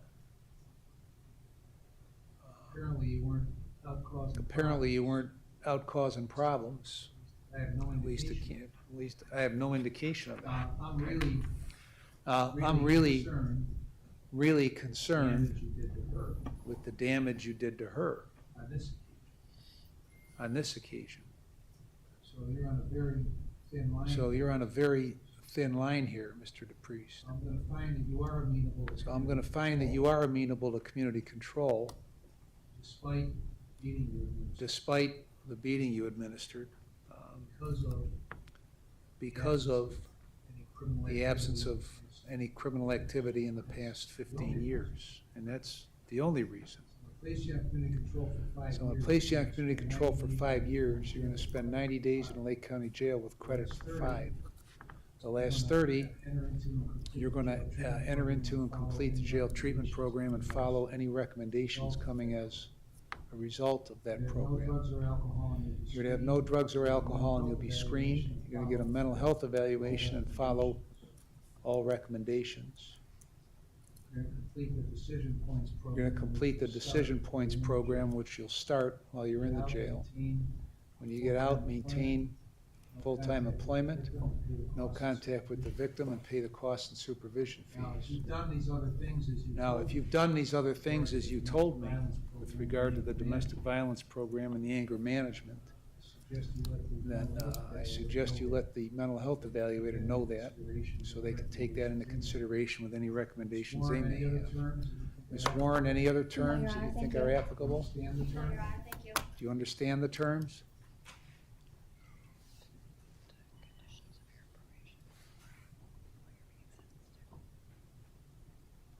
Do you understand what you're being sentenced to? All right, if you don't, if you do not. All right, if you do not comply with the terms, the state will file a motion to terminate your community control, and if I find you violated, Then I'll figure I was wrong in what I did. then I'll figure I was wrong in what I did, and you'll go to prison for 36 months. You understand that? Yes, Yes?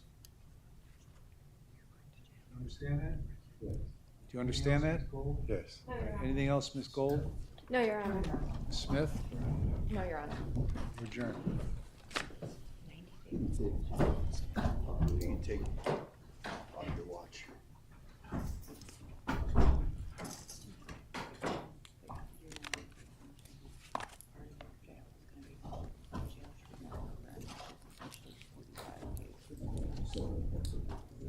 Just set it right there. Jail time credit for the time that you already did. And the judge wants you to complete the decision points program and abstain from any unlawful substances, including drugs or alcohol. Marijuana. And any violation of kind of Thank you, Joe.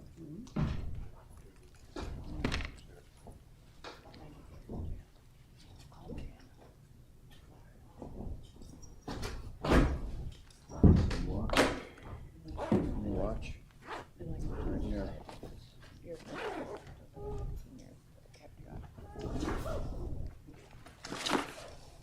is a temporary setback, but after 30 days, you can get back on the contract you've been on.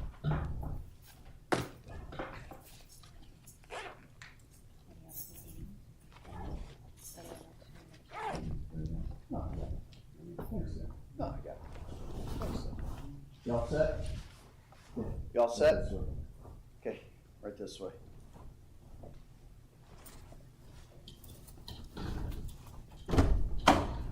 I got it. I got it.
Yeah, it was an FTR. Yeah, it was an FTR. Yep.